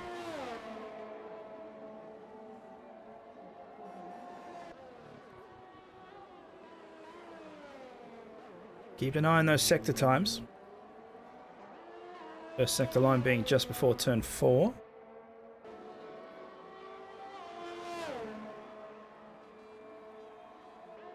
Up by 0.05 of a second. As it stands, it will be an improvement. Can he maintain it for the rest of the lap, though? Remains to be seen. Coming through turn 6 and 7 now. Into turn 8.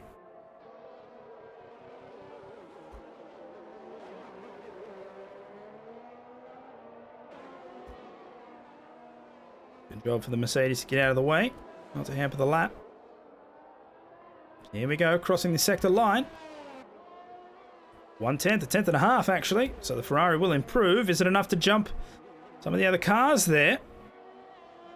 Should be an improvement on the Alpine, but will it be an improvement on Williams, a hero? Here we go. Coming on the inside, we'll cross the line. It's enough for one. Enough for one. Up in a 6th place there with a 106.9. I think Pondon just improved there with a 107.075. As we see Potty getting ready for his outlap again, we'll jump on board. And look at that. 7 cars in the 106s. And another car very, very close.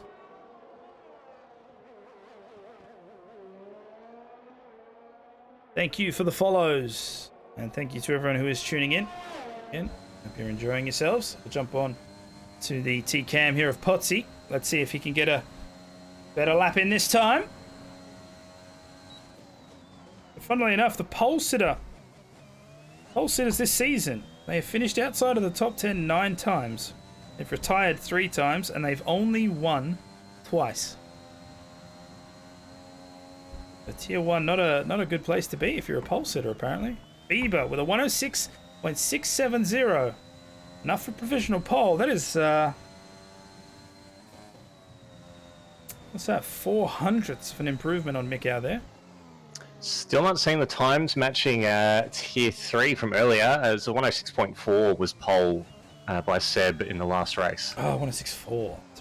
106.4. Here comes Potty now, just to the start of sector 3. Let's have a look at that sector time. 50.3, okay.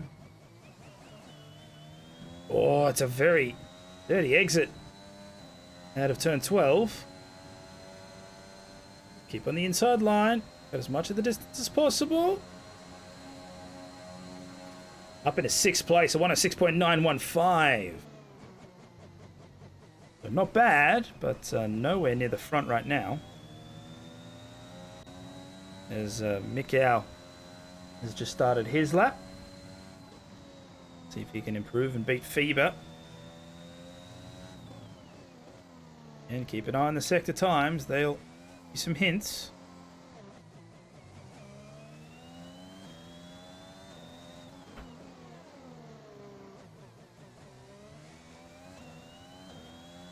Shuey in the chat saying they're sandbagging. Possibly. Possibly. Now, I thought I saw that Mick out there was slower. Yeah, he's coming straight into the pits, so that's not a... Yeah, he invalidated his second run there. Okay. Yeah, it looked like it was in the first sector, so I'd say he probably aborted pretty early on that lap.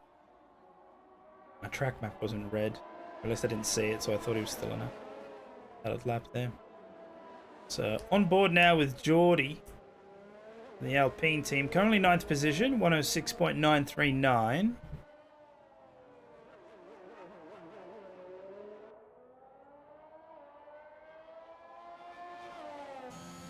See if he can improve. His teammate currently...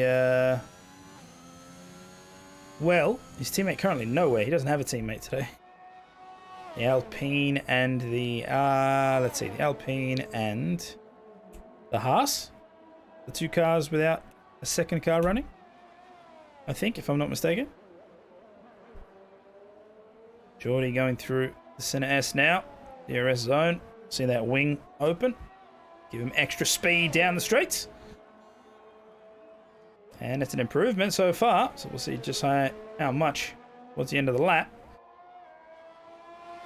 She was saying that Mikau managed to get a 6.3.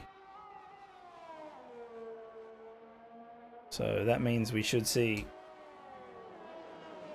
a much larger improvement from the top three. Batemate's also one of those drivers that manages to surprise everyone too. He's pretty rapid.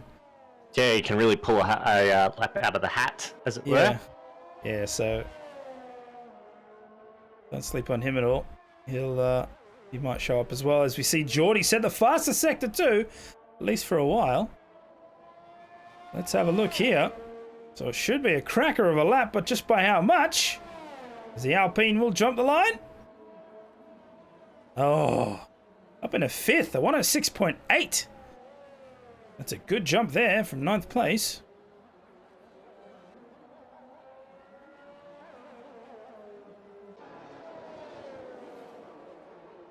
On with Hero now. His teammate leading with provisional pole with a 106.6. Hero with a 106.8. We're looking to try and join his teammate up at the grid at the front. Second yellow flag. It looks like it's one of the Red Bulls. Yeah, Trin invalidated. He's currently sitting down in 14th place, so that could be big for the Constructors' Championship here with Potsy up in P7.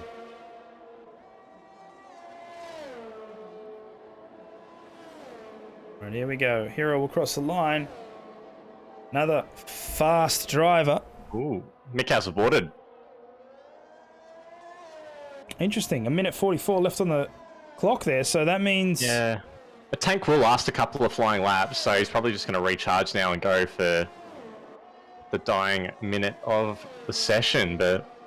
Interesting. Oh, Hero! Way wide as he came into turn 4, and that's an invalidation, so he'll have to slow down and then hopefully pick up another. As Ecom, look at that, P2, 106.676, 0.06 of a second separating the McLaren and the Williams from the front, and that's a shame because the McLaren won't have another chance to go round, I don't think.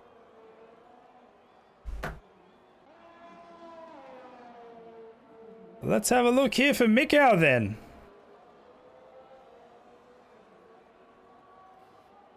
Oh, it's slower. Nearly a 10th down, yeah. It's slower. Can he make up the time in the rest of the sectors? I don't know.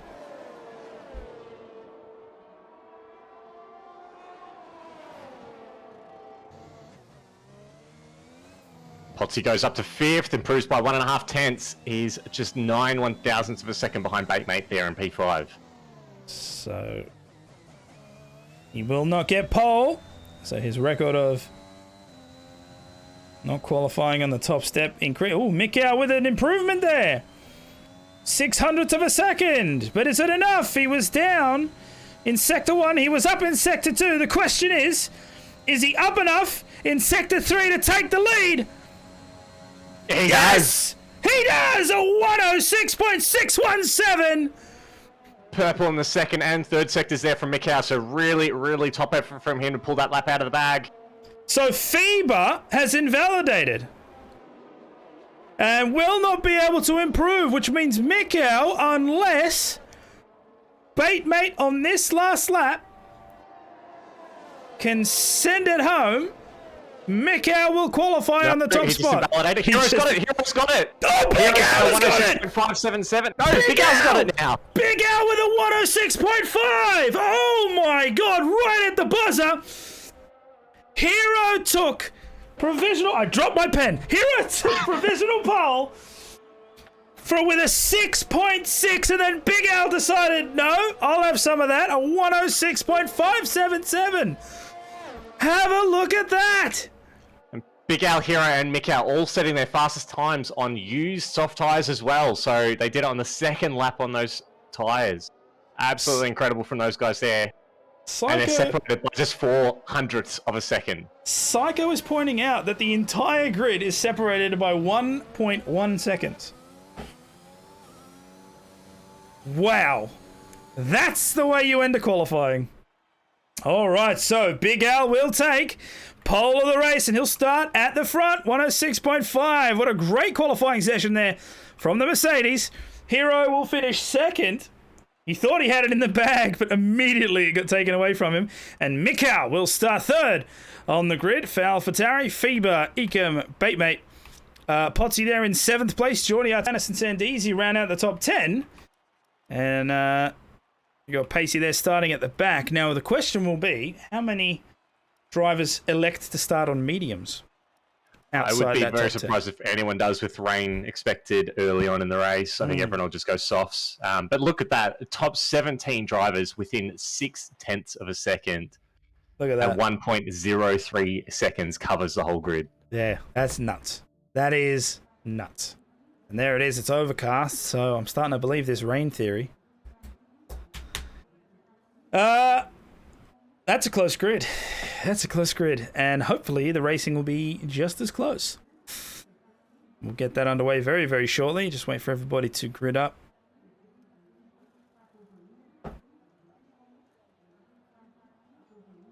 Alrighty. So again, just keep in the back of your minds that Potsy will have to finish second if Mikau does not finish the race, or Mikau will have to finish worse than 4th should Potsy win and take fastest lap. So expect quite a hot battle between those two. And then in all that, you know that Williams is going to try and push this as well, considering they could get the Constructors' Championship. So Trin will have to perform much better than some previous performances in order to try and secure Red Bull as many points as possible.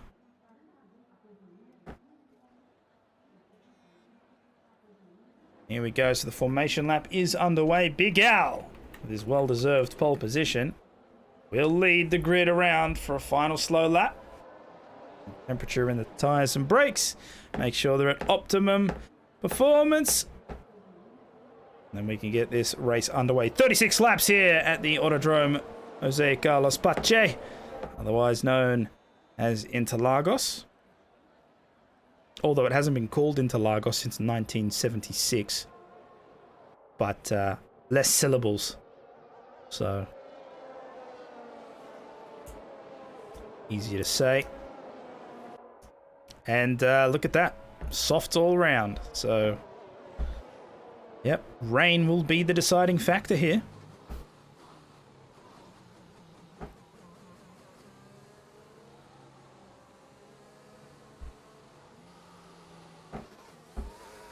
Now I wonder if Hero will make a dive into turn 1, or if he plays it a bit safer. Because if you can get a decent start on that line, you'll jump right in. So I wonder if he'll take that line, or if he'll just play it safe. Getting some reports from both AlphaTauri and Ferrari that it's already raining on the outlap. Alfa Romeo saying it as well. I can confirm. It is raining on the formation lap, and I can see it now too. I can confirm. So I can confirm that rain is falling on the track. And yes, everyone is on softs. So yes, we may be seeing the world's largest F1 on ice display for at least a lap. Predictions in chat as to whether or not they all come in at the end of this lap. Well, find out. Oh. All right, ladies and gentlemen. Just waiting for a couple of cars at the back. Then we'll be able to get this race underway. Strap yourselves in for the next 36 laps. And we might see a Drivers' Championship crowned. Or it might get extended to the future rounds. Here we go. 5 lights. We wait for them to turn. They're out. The race is underway. And Big L gets a decent start. But it looks like Hero's the one that's lagging behind. And Mick L might just jump in. Oh, Feber try wasting no time. He's going to try and join his teammate up there. Mick L loses the position. Feber up into 3rd. Geordie and Sandeezy trading places as Trin drops down to 16th place. Very tight at the back, but Pondon's gained 3 positions. Stars up 4 positions from the back row of the grid up to 13th now. Here we go. Mick L managed to go wide and Potsy already on the attack. Have a look at this. He's going to try and go on the outside here. It looks like the McLaren maybe a little bit indecisive. Everyone trying to be wary, of course, due to the rain. But interestingly, I can no longer see that on the camera. So I wonder if it was just a little bit of a squirt at the start and it's gone and then it'll return in 10 minutes. Yeah, same for me as well. No rain on my screen any longer. Oh, no! I take that back! I take it back! The rain is back! Okay, I have no idea what's happening. But the rain is now back. Doesn't look like anybody's getting any handling issues, so as of right now, it seems okay. But look at Big Al. And there's the AWS predicted pit stop strategy. Soft to hard or soft, medium. Apparently AWS isn't looking up. There's Big Al with a 112.8 the first lap. And 1 second clear of Hero there.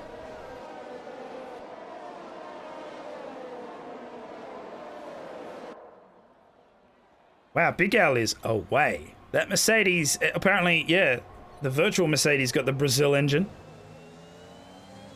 1 second clear. It's combined, trades places with Pondon there for P11.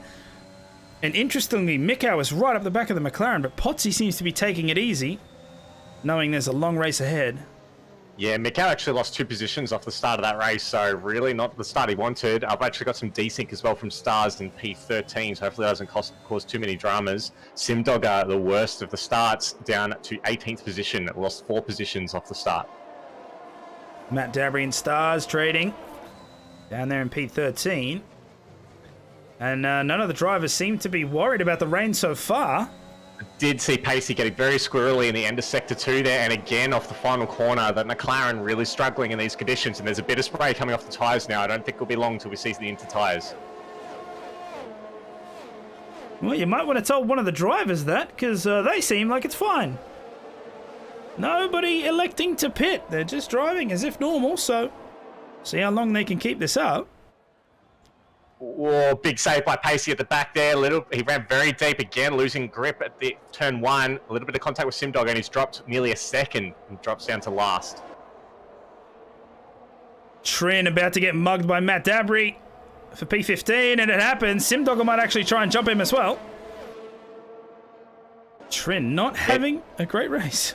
He slipped on the radar as well. That was a terrible qualifying for him, down in 16th position. He hasn't lost any from the start, but he hasn't really gained anything either. And for this World Constructors Championship, he really needs to be making his way through the field now.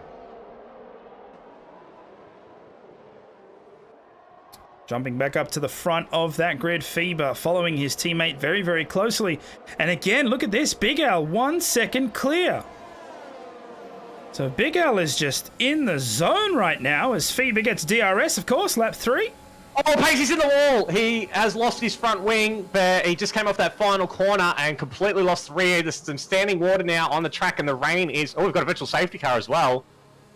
All right. The rain is very steady now, so I wouldn't be surprised if the McLaren goes for a gamble here, goes onto the inter tyres. Yep, Pacey is coming in to the pits. The virtual safety car still in effect.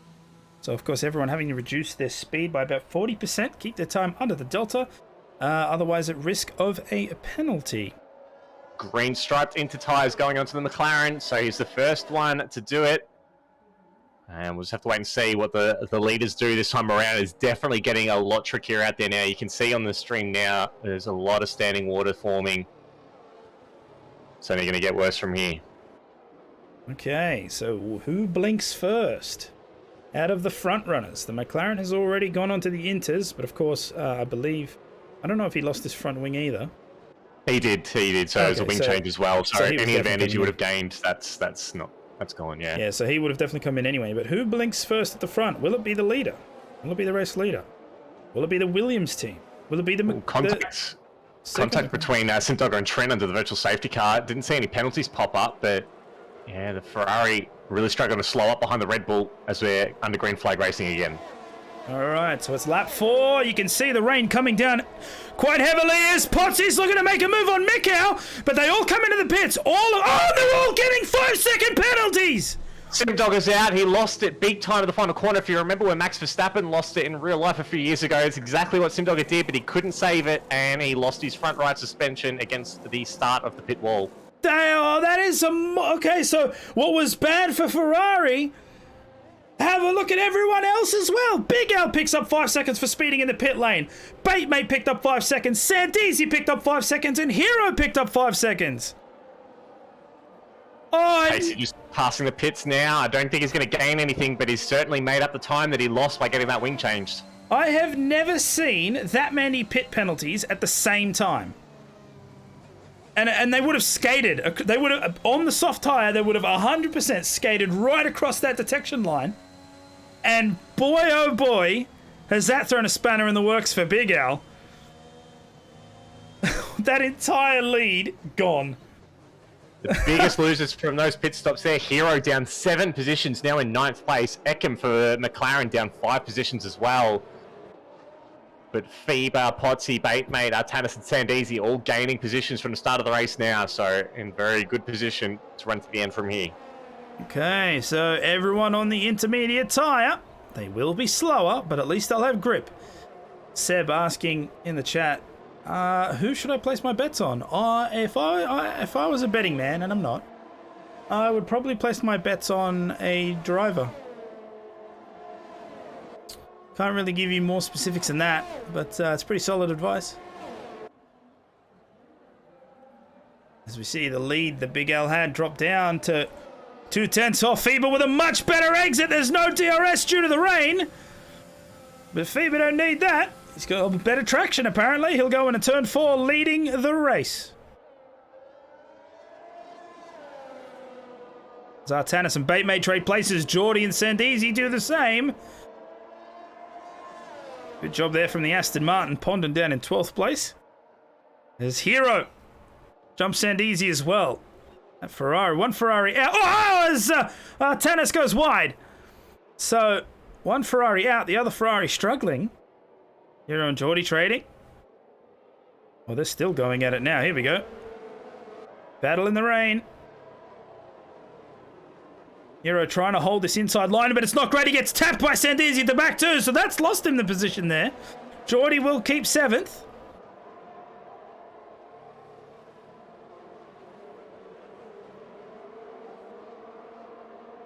Stars' AI is really starting to hold up the rest of the field. Trin cannot get past him through Sector 2, and he's just not getting the run out of the corners to get past him on the straights. Here we go. Big Al trying to stay behind Feber as close as possible, but it doesn't look like he's got the exit speed here in the wet. The same as Feber does. And again, no DRS to help, so he'll have battery, and he'll have a slight tow. There's Eckham there, jumps into 9th place. But, what was a strong showing from the Mercedes in the dry has turned into basically driving backwards here in the wet. As Mikau and Potty are having their own little battle there for 3rd and 4th. Potty keeping very close to the AlphaTauri. As Sandisi picks up a 3-second time penalty there for multiple warnings. The Ferrari is having a very shocking race there. Trin's finally got past Stars' AI. Matsuya Dabri now trying to get past him, but he's just a little bit too quick in the sections where he can get past. Yeah, Matt Dabry's managing to get past now. There we go. He'll move up into 14th place. Having a look at some of these gaps.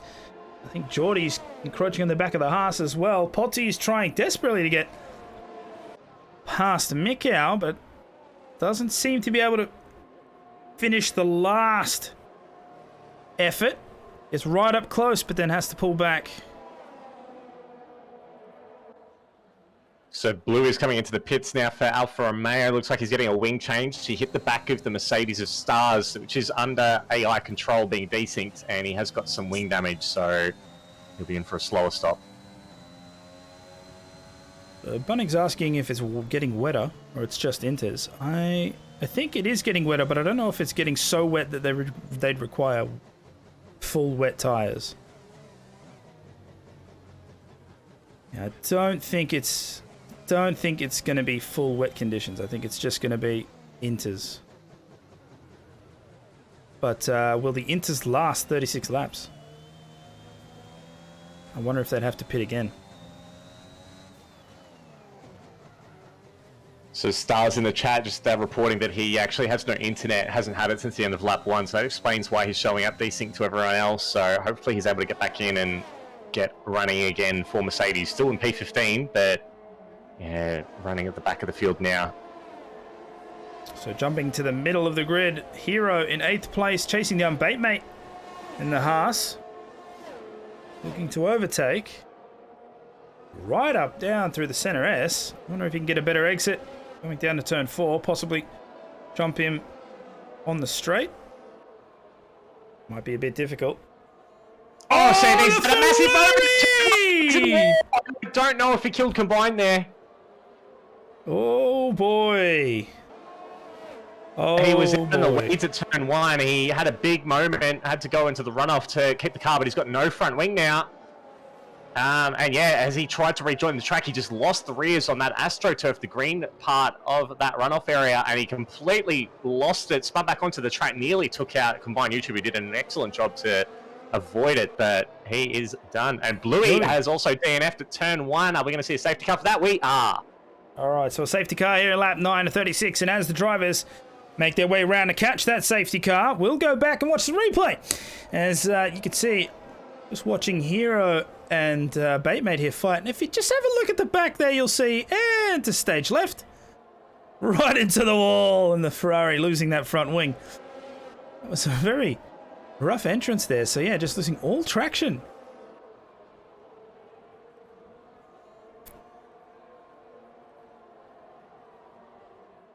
Safety car came out. Sandeezy illegally overtook him, ignored the game telling him to get back behind, and he has got a 5-second penalty, so he'll serve that.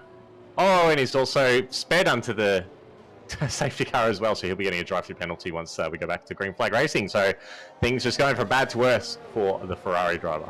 Oh wow, okay. What an ideal weekend for the red team. At work. For the red team, Jesus, okay. So FIBA in the lead of this race. Big Al in 2nd place, Mick Al in 3rd, Potsy in 4th, Artanis for the Aston Martin team in 5th, Geordie in 6th place, Hero in 7th, Batemate in 8th, Ikem in 9th, and Pondon, Aston Martin rounding out the top 10.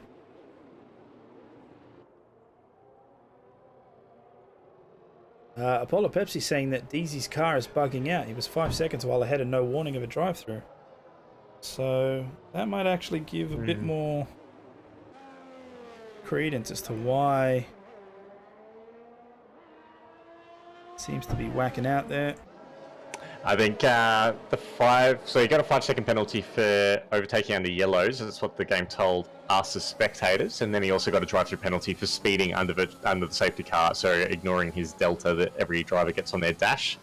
So, yeah, unfortunately, there are some bugs in the game that prevent that information being displayed correctly. But he will have to serve that drive-through penalty once we go green flag racing again. Okay, so looks like Pacey and Sandeezy right at the back. Just coming onto the main straight now. So they should be able to rejoin in this lap. And we may be able to get underway lap 12. Interestingly, Pacey came into the pits for a fresh set of intermediate tyres. He didn't have a wing change or anything like that, but maybe he's thinking that given the safety car will let him bunch back up onto the back of the field as Sandeezy comes into the pits again. Pacey with the fresh rubber, so 5 laps younger tyres, he may be able to make some ground now that he'll be back on the rest of the field. So Sandeezy, they're opting to serve his 5-second penalty under safety car, which gives him a little less pain than receiving it post-race. From the external cameras, the rain seems to be getting heavier, but it doesn't look that bad from the onboards. So I'm not sure. On board, it seems about the same as when it officially became intermediate conditions, but you can never quite tell with the game sometimes. Definitely no large puddles forming yet, so that's generally the sign that it's almost wet condition.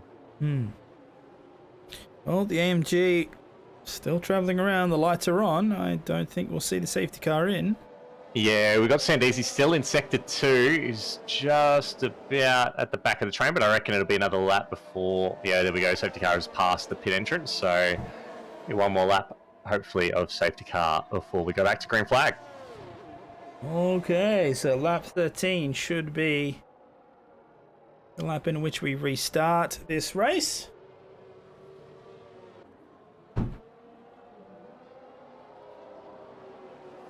There'll be a bit of respite there for the guys on the intermediate, on the 6-lap-old intermediate tyres for wear down.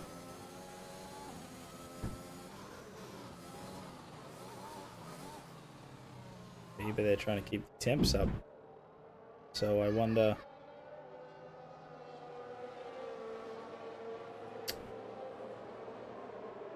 if all of the drivers are having that same issue. Temperatures will be going down rapidly. Rain is not a... Temperatures aren't... Whoa, it's a bit sideways there. Temperatures aren't great normally when it's a dry track and you're behind a safety car. I can only imagine in the wet with inters that really need to be warm to get to proper operating.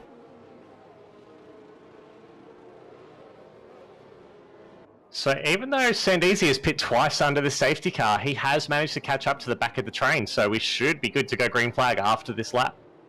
Well, the Sector 3 line is coming up soon, so we'll see. Used to be a little bit random from when. There it is. Yep, I can. Okay. All right, so we will start. We will restart the race, lap 13 of 36, and it will be up to FIBA. Set that in motion. I wonder when he'll take off. I'm assuming Big Al will be right behind him. The other thing you should watch is definitely going to be Potty. He'll be chomping at the bit to get past Mikau here. So there they go as they go down that main straight. You can see them. And I think FIBA's decided to go. He has. It's a decent launch. And I think Mikau might have been the one that profited the most out of this. Let's have a look. They cross the line. The race is underway. And they all pile into turn one. Oh, heavy on the brakes from everyone. Look at the positions change. Hero goes up. Trin goes down. Pacey goes up. Pondon goes up. Pondon and Ekum actually fighting. Yeah, but he'll stay ahead. Oh, look at Matt Dabry, though. Matt Dabry takes 3 positions there. Up in a 10th place. Ooh, actually, does he keep it? Does he keep it? Goes through turn 4. Oh, he goes wide a little bit. It's fighting. Real fighting. Oh, he almost lost it there. Well done to keep it. As we see the timing board conk out, so we'll have to wait for everyone to cross the line in order to reset. And Sandeezy, although caught up to the back of the grid, is again almost a sector behind. He came into the pits at the safety car restart. I'm not sure why, but that's what he decided to do. Trin got a half spin at turn 1, so he's dropped a few positions there. Pacey just getting past him as well, being on those fresh intermediate tyres. But I believe the desync was caused by Stars rejoining the lobby, so he lost internet at the end of lap 1, so he should be back in control of that Mercedes now. All right, well, Mikau has managed to jump. Trin is out. Trin just lost it at the exit of the first corner, went straight into the wall. Do we have a safety car? And that is game over. No safety car yet on my screen. You'll see the car from Sandeezy's perspective. It looks very much like Romain Grosjean when he crashed on the exploration lap in 2016. But yeah, no safety car at all. So Trin out in 16th place. Pepsi, of course, he served the drive-through penalties why Sandeezy came into the pits. There we go. Okay. So yeah, what I was saying was, through all that chaos, Mikau managed to jump Big Al. So Mikau's now in second, but FIBA is 1.9 seconds ahead. That's massive. Not that DRS is a factor, but still, and it's massive. And now Potty will be looking to try and jump the Mercedes as well, because he doesn't want to let Mikau get away too far. And you can see everyone's just having to be a little bit lighter on the throttle. Don't want to spin. Lose you way too much time. I'm around onto the main straight now, having a look at Ecom here, trying to chase down Baitmate. He might actually get it done. Let's have a look to the left of your screen. You should see a Haas. There he is. Well done. Now he's going to try and break later into turn 1 to stay ahead. He does. He gets the Haas right behind him. Very well done there. So 8th place goes to the McLaren. His teammate currently in 12th.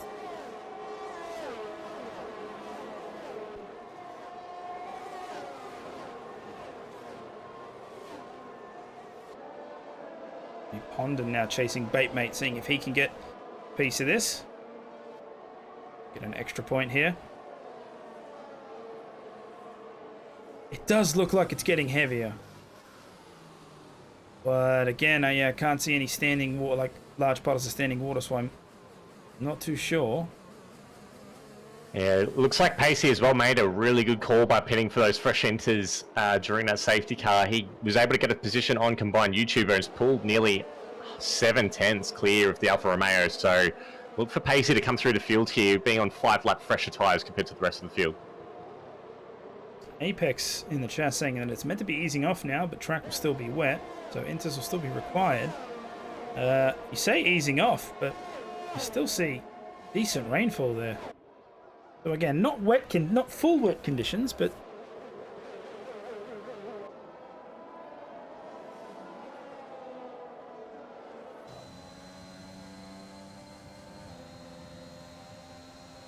so 20 laps left in this race. Potsy sticking right behind that Mercedes. Mikau is taking time out of the leader, but the lead is still 1.7 seconds. So FIBA really doesn't have anything to worry about right now. I wonder if you could tell me, Gus, or if anybody else in the chat can tell me, what's the effective lap count on intermediate tyres? It's pretty good at most other tracks, so I wonder if it's going to go to the end from here. It's obviously going to be risky for those who have been on them for 10 laps already. I think that's probably why Pacey decided to come in during the safety car. Just gives him that little extra breathing space just to push them a little bit harder and not have to worry about a puncture. But yeah, Psycho in the chat as well confirming they go nearly the whole race. So I reckon most people will go to the end from here unless there's another safety car between now and the end of the race. Endocat asking predictions for driver and constructors championship. Too early. If I had to assume, I would probably say that Potsy can take this. Can he take it this round? Doesn't look likely. I say that as Big Al gets a very messy exit out of the center S. And Potsy might actually get the chance to jump him here as Baitmate picks up a 3-second time penalty for multiple warnings. Potsy's going to look on the inside, but it's wet, and I wouldn't fancy his chances there, so he stays behind. In terms of the Constructors' Championship, it's a three-way battle right now. I can't really make one. I will put my money on Williams, simply because both their drivers seem to perform better on average. Yeah, I'd agree with that. Like I pointed out at the start of the race, Red Bull, for the last few races, have only had one driver finish in the points. Alpha Tauri as well. Matt's Hidabri sitting in P11, so definitely looks like Williams have got the run from here.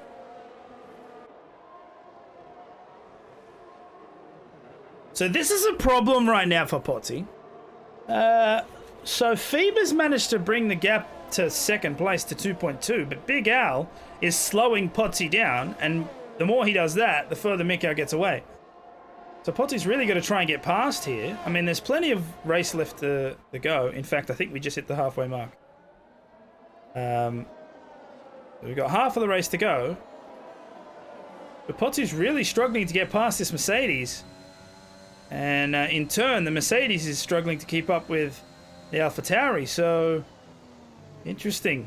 As we see a Sector 1 yellow flag, and it's one of the... Yes, oh, it starts! He's lost it on the curb of turn 3 and spun to the outside of the track and into the wall. So he is done. Dabry with a 3-second time penalty there, but interestingly, no safety car. Yeah, we've still got that localized yellow where the car is, but it was pretty far off the racing line, so I wouldn't be surprised if we don't see anything at all. Yeah, we're under racing conditions again. So FIBA will maintain that 2.4 second lead. FIBA menace in the wet. Look at this. Just gaining. Doing very, very well here. Potty getting a little squirrely out of turn 12.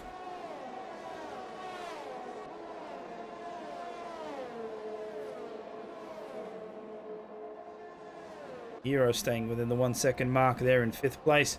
But, yeah, looking at this, Potsy seems to be having some trouble gaining on the Mercedes. I wonder if Potsy's just not that comfortable in the wet.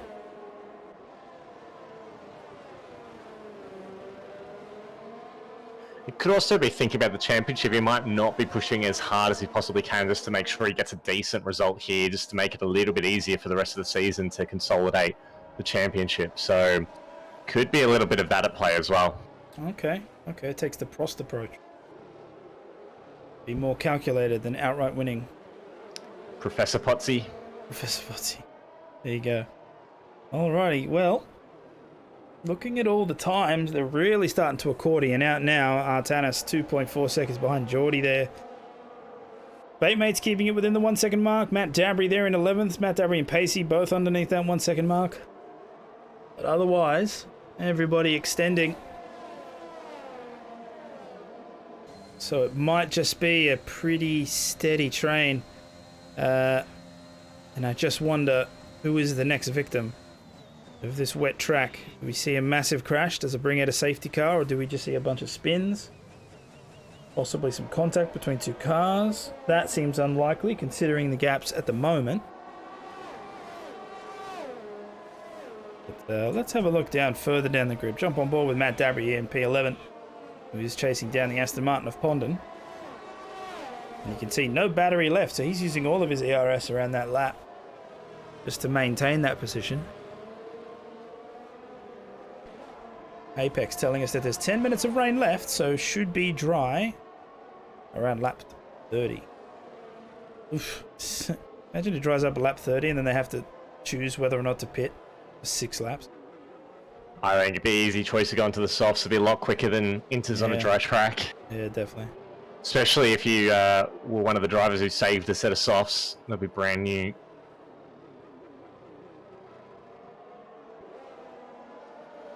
Yeah, the lead interval is now 3.1 seconds. FIBA is just leaving everyone behind. Yeah, wow. He is blitzing this right now.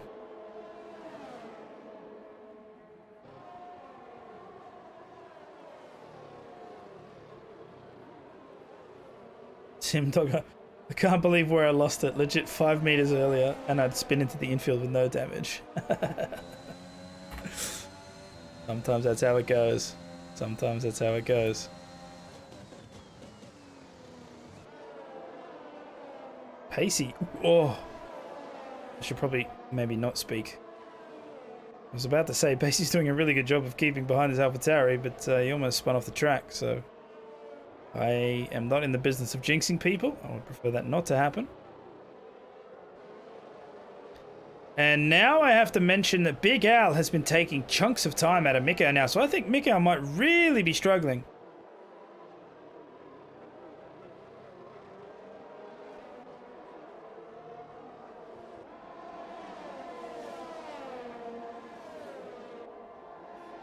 Come on that main straight now. Big Al was at a second, now down to 6/10.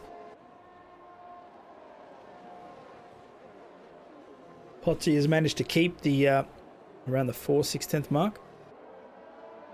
Oh, he got a much better exit this time though. It's not close enough, but it's closer than he has been for the past couple of laps.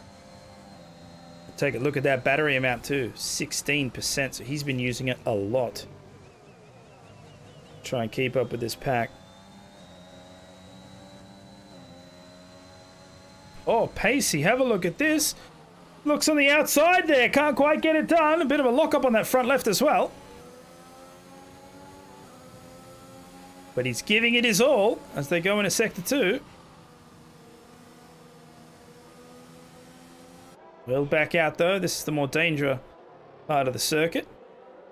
Much more technical.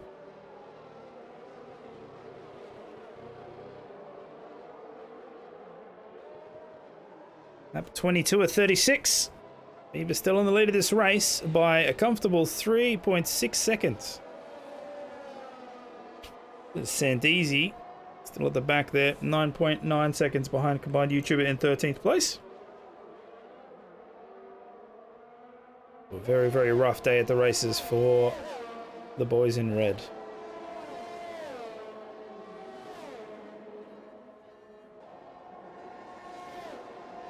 Dalek in the chat. It's a bit wet, ain't it? It is. It is a bit wet.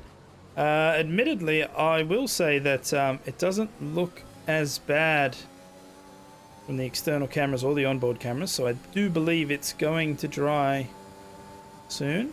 So I wonder if that lap 30 target is correct. Oh, Matt Dabry. Severe angle there going through turn 4.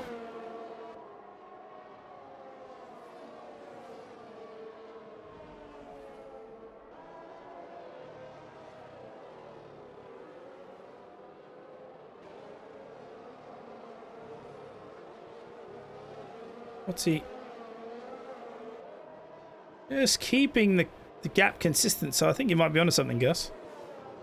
I think he might actually just be driving safe.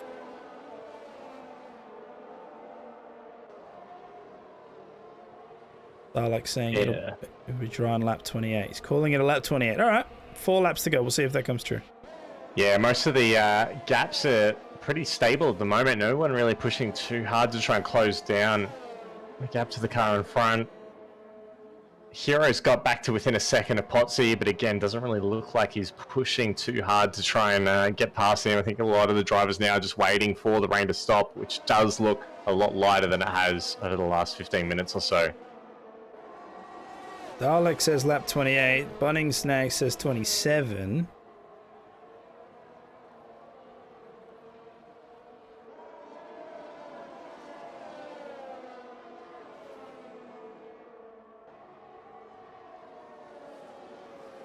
Batemates underneath the 1 second mark. Matt Dabry and Pacey both also underneath the 1 second mark. Big Al and Potsy on equal footing there. 0.7 each.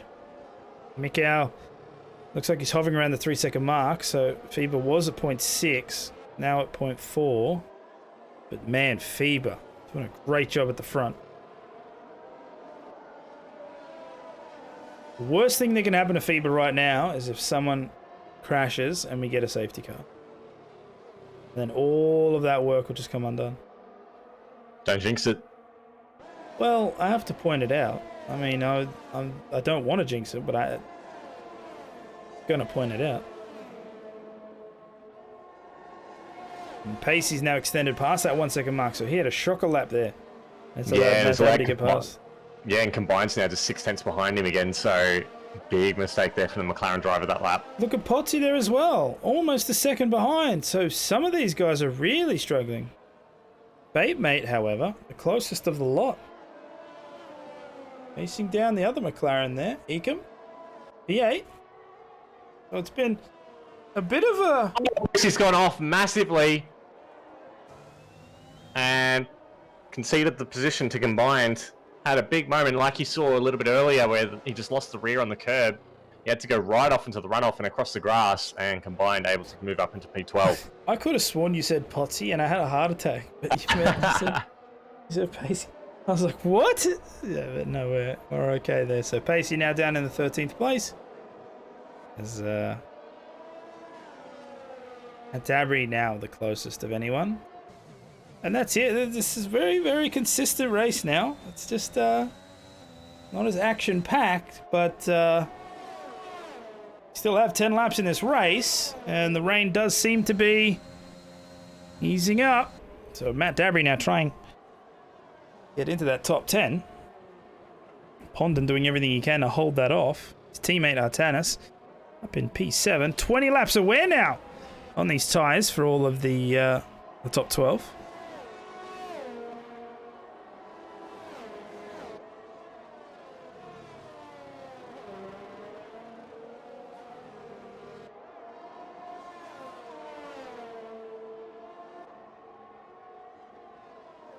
Feber's lead has also come down below 3 seconds, so it looks like he may be easing up.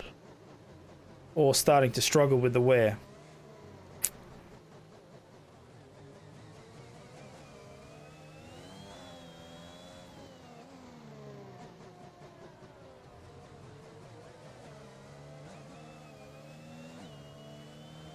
You can see just how short these guys are shifting to prevent the wheel spin. Heroes in the pits. Oh, Matt Dabry.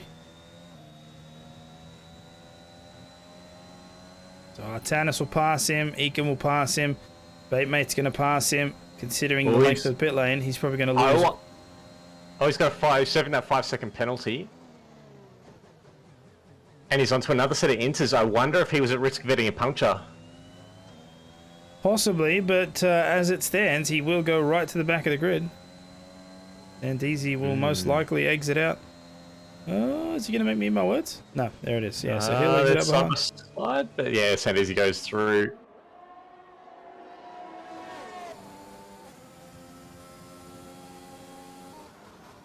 Sandeezy gains a place. Oh, Hero, be careful, man. They are fresh. Very, very careful. He does need to be careful trying to get past Sandeezy here. He's only got inters that are 15 laps old as he looked to go for a bit of a dive, and Sandeezy moved across the cover, had to lock up the fronts, did Hero, to avoid contact. So you're going to go for a little bit of a switchback move here on the right-hand side? No, sensibly, he's going to wait for the pits to the straight. Hopefully you get a better exit out of the final corner. Well, they're going to come through 12 now. Right up behind him. See him fighting that steering wheel. And no, the rain is still showing on the onboard, so it is still raining a little. Sandeezy using overtake as well to stay in front of Hero here, and with no DRS, it's a very difficult job. Goes for the switchback and gets the move done down the inside into turn 1. Well done to the Williams. Hero picking his movement just right. And he will jump back. Sandeezy now on the back of the grid. Hero in 13th. But I don't see a big climb at all. 8 seconds behind Pacey in 12th position.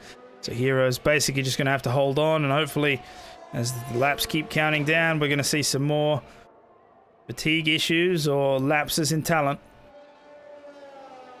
And then possibly... Well, I mean, maybe it's tyre wear related, and if so, everyone except for Pacey in front of him won't be able to get to the end on those inter tyres if that is the issue that Hero encountered. So it'd be really interesting to see what happens these next few laps if the rain doesn't die off. It is getting lighter, but the track is still very wet, and there's just 7 laps to go.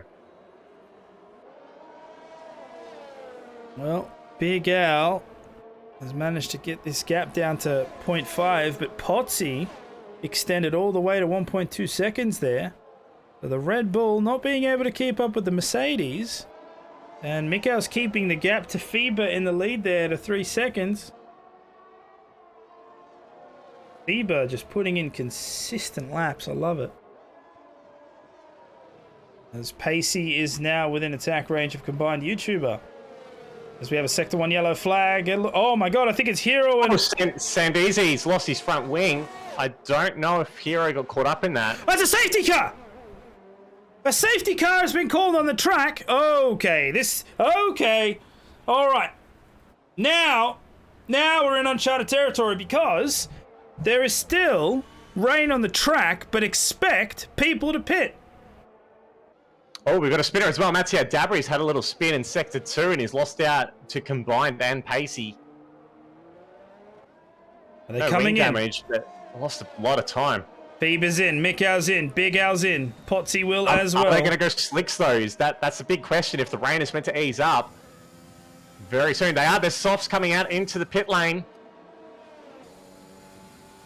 FIBA going on to Inters, playing it safe, but there are slick tyres there going on to Mikau in P2, Geordie in P3, going on to soft tyres as well. FIBA has not. Going on to the mediums. Pondon, FIBA has played it safe. Pondon is going to just go past all of them. He's going to try and get as much positions as he can. Not pitting. He's going to try and go to the end on the intermediate tyres. He's on. He's gone. The rain has stopped. The rain has stopped on my screen on Pondon's car. Oh my lord, here we go, Pondon up into P3 now, FIBA in the lead, but Feber's on intermediate He just tyres. bottled this race by opting for a fresh set of inters. Oh boy, Feber on fresh intermediate tyres, but as you can see, it has cleared up. Now, of course, the track will still be wet, but without constant water, the intermediate tyres will overheat, they'll balloon, and they'll lose all grip. Mikau is in the perfect position. And you know who's in the other perfect position? Potsy. So all Potsy's got to do is pass Pondon and Pacey, which, considering the current situation, will most likely be relatively easy. And then it's going to be a fight between Potsy and Mikau for the lead. And Feber is going to do his absolute best to imitate a wall and prevent either of those two from getting past. Williams have completely bottled this up. Feber P1 on fresh inters, Hero down in P9 on reasonably fresh inters as well. They will both have to pit in the next couple of laps because they will be so insanely slow compared to the rest of the drivers on fresh softs. And they are going to throw away a ton of points here for the Constructors' Championship. Well, we thought it would be safe. But here we are, lap 31 to 36. There's a bunch of cars still yet to grid up. We could potentially go down to lap 33 in terms of the race restart. Honestly, if I was Williams, I would be pitting as soon as possible. I mean, sure, you'll lose track position now, but you can't possibly expect to go 5 laps on a drying track with no rain on intermediate tyres compared to slick runners. They would definitely be kicking themselves now. Pondon is probably scared. Pondon's probably like, yeah, I'm P3 right now, but these tyres aren't going to work at all. And can just look at who's behind him. He's got Potsy, Geordie, Big Al, and Artanis. And I have a feeling they're all going to blitz past with relative ease, considering... Yeah, I just don't see the performance in those tyres. Not 25 lap old. Like, Fever's got fresh inters, right? And even so, we're expecting that to just be absolutely poor. So 25 lap old tyres on a dry track. Definitely want to put my money there. So we'll see how well they can do. My interest here is, can Fever hold off the inevitable onslaught that's coming his way? And imagine if he does.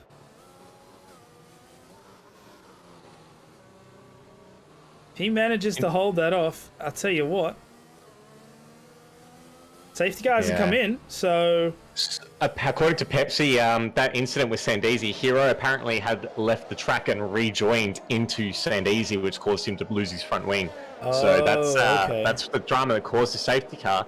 Interestingly as well, Artanis for Aston Martin on the medium tyres, so it may be a bit of a struggle for him to keep those tyres in the temperature window. He may be vulnerable to Batemate and Combined YouTuber just behind on fresh soft tyres. Yeah, Batter in the chat saying that 25 lap old inters are better than 0 because they're in no rain. They're turning into slicks, which would be... What race was that? That was Turkey. That's it, Turkey. Hamilton. Yeah, Hamilton yeah. with his I don't think slicks. the game accurately models that though, so I don't think you really get that. You just have like a grip percentage modifier, and I think you'll just suffer as much as a slick runner. Pondon gonna have PTSD from this. Yep.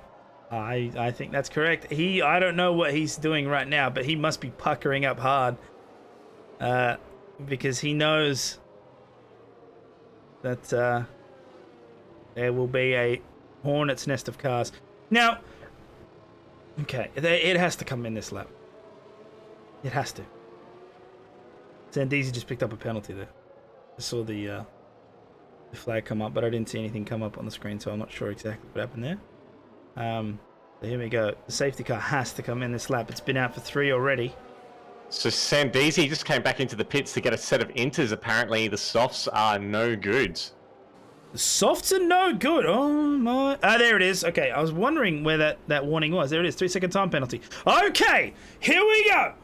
4 laps left in this race. 3 when they cross the line. Feber on intermediate tyres. Mikau on the softs. Pondon on well-worn intermediate tyres. Pacey on the same. And Potsy's there as well. Oh, Mikau needs to be really careful. Oh, what is that? Faber got a rocket start. I'm not sure what happened. Mikhail may have possibly had... It's gone around. Tannis has spun on those medium tyres. Oh, no. Aston Martin points. He's got to be careful. Sandeezy's coming right down there. What happened to Mikhail? I wonder if he got hit with the throttle bug there. Because Faber just disappeared.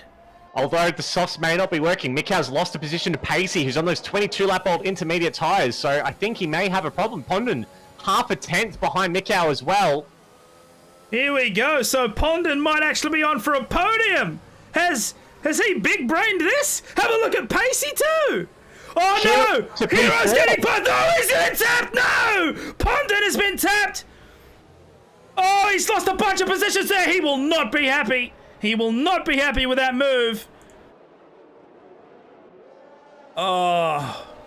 Oh, no. Oh, no. That one might be up for review. We might be hearing about that one later. But here we go. Lap 33-36. And Mikhail does seem to be struggling on that compound. Pacey has put a 1.5 second gap on the AlphaTauri. Hero is about to rocket right up on the inside. 2 minutes ago, we had been claiming that Williams had bottled this race, and now we might be eating our words.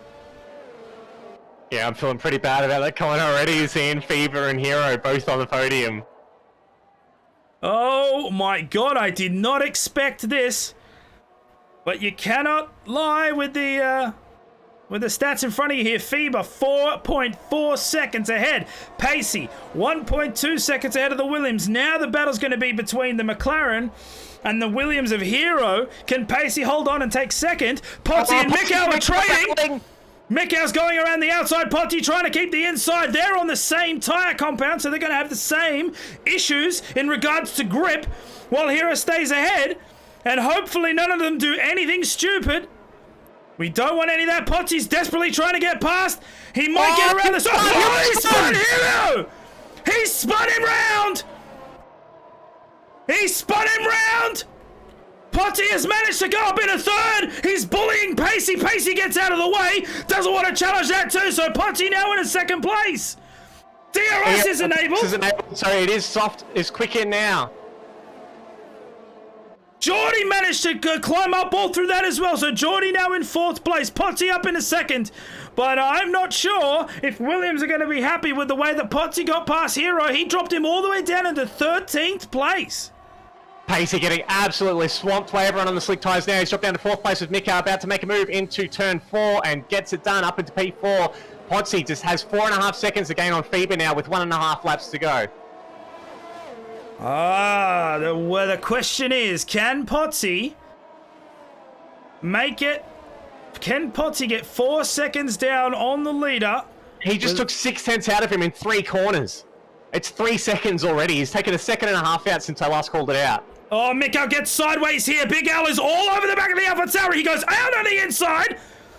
He's going to try and take the position from him, and he does. Now, remember, for those of you who have quite a good memory, I said at the start of this race, if Potsy finishes with the win, Miko has to finish 4th. He is currently 5th.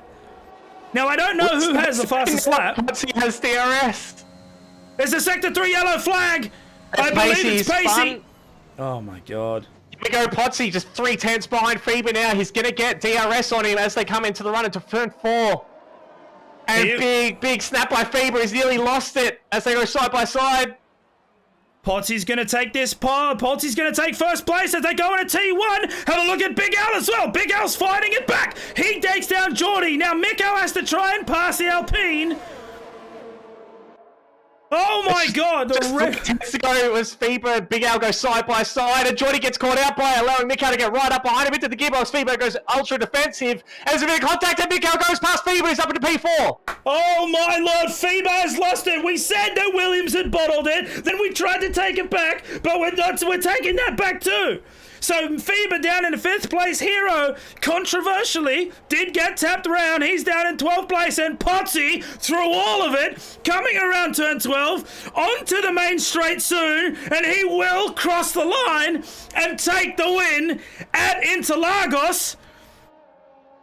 And through all of it, an absolute drive. There it is, the end of the race. Geordie in third place, Mikko in fourth. And the McLaren of Ecom gets there in fifth. I have no idea how to react. That's a crazy end to the race, but let us not forget that there's a bunch of things that that might get looked into at the end of that race, as Hero takes the fastest lap with a 109.0.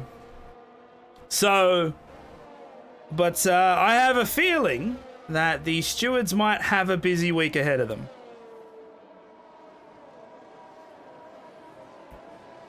And coming home in P10 for a point is Pondon with those 31 lap old intermediate tyres. So tonight he gets point. He got point. That is crazy. As driver of the day is Potsy. Well, that's what the game thinks. And with a performance like that to catch FIBA, definitely. But that was such a yo-yo. The softs were poor. They were losing, and then they weren't. And Potsy just managed to get the time back. Well, I noticed on that second last lap, the sun managed to come out behind the clouds, and I think that was just enough to get the softs into the right window. And wow, what a finish for Potsy. Oh my god. So Flyboy is saying that Mikko is 64 points behind, so Potsy has it easily in the bag. Well, I'll have to run that again. We'll have a look. But there you go. The winner of your race is Potsy there. Big Al in second. Congratulations to you, Geordie. You managed to get on that third step. Mikko in fourth. Ekem in fifth. FIBA in sixth. Batemate combined. Matt Dabry and Pondon there rounding out the top 10. Hero will take away the championship point there outside the top 10 with the fastest lap. And of course, unfortunate DNFs there from Stars, Trins, Bluey, and Simdogger. I need to have a break from that. That's for sure. So that's it from us, but don't go anywhere though, because we're still not done. Tier 2 is coming up, and I believe it'll be Mikau and Seb bringing you that. But from us, we hope you enjoyed it, and we'll catch you on the next one. Goodbye for now. See you guys.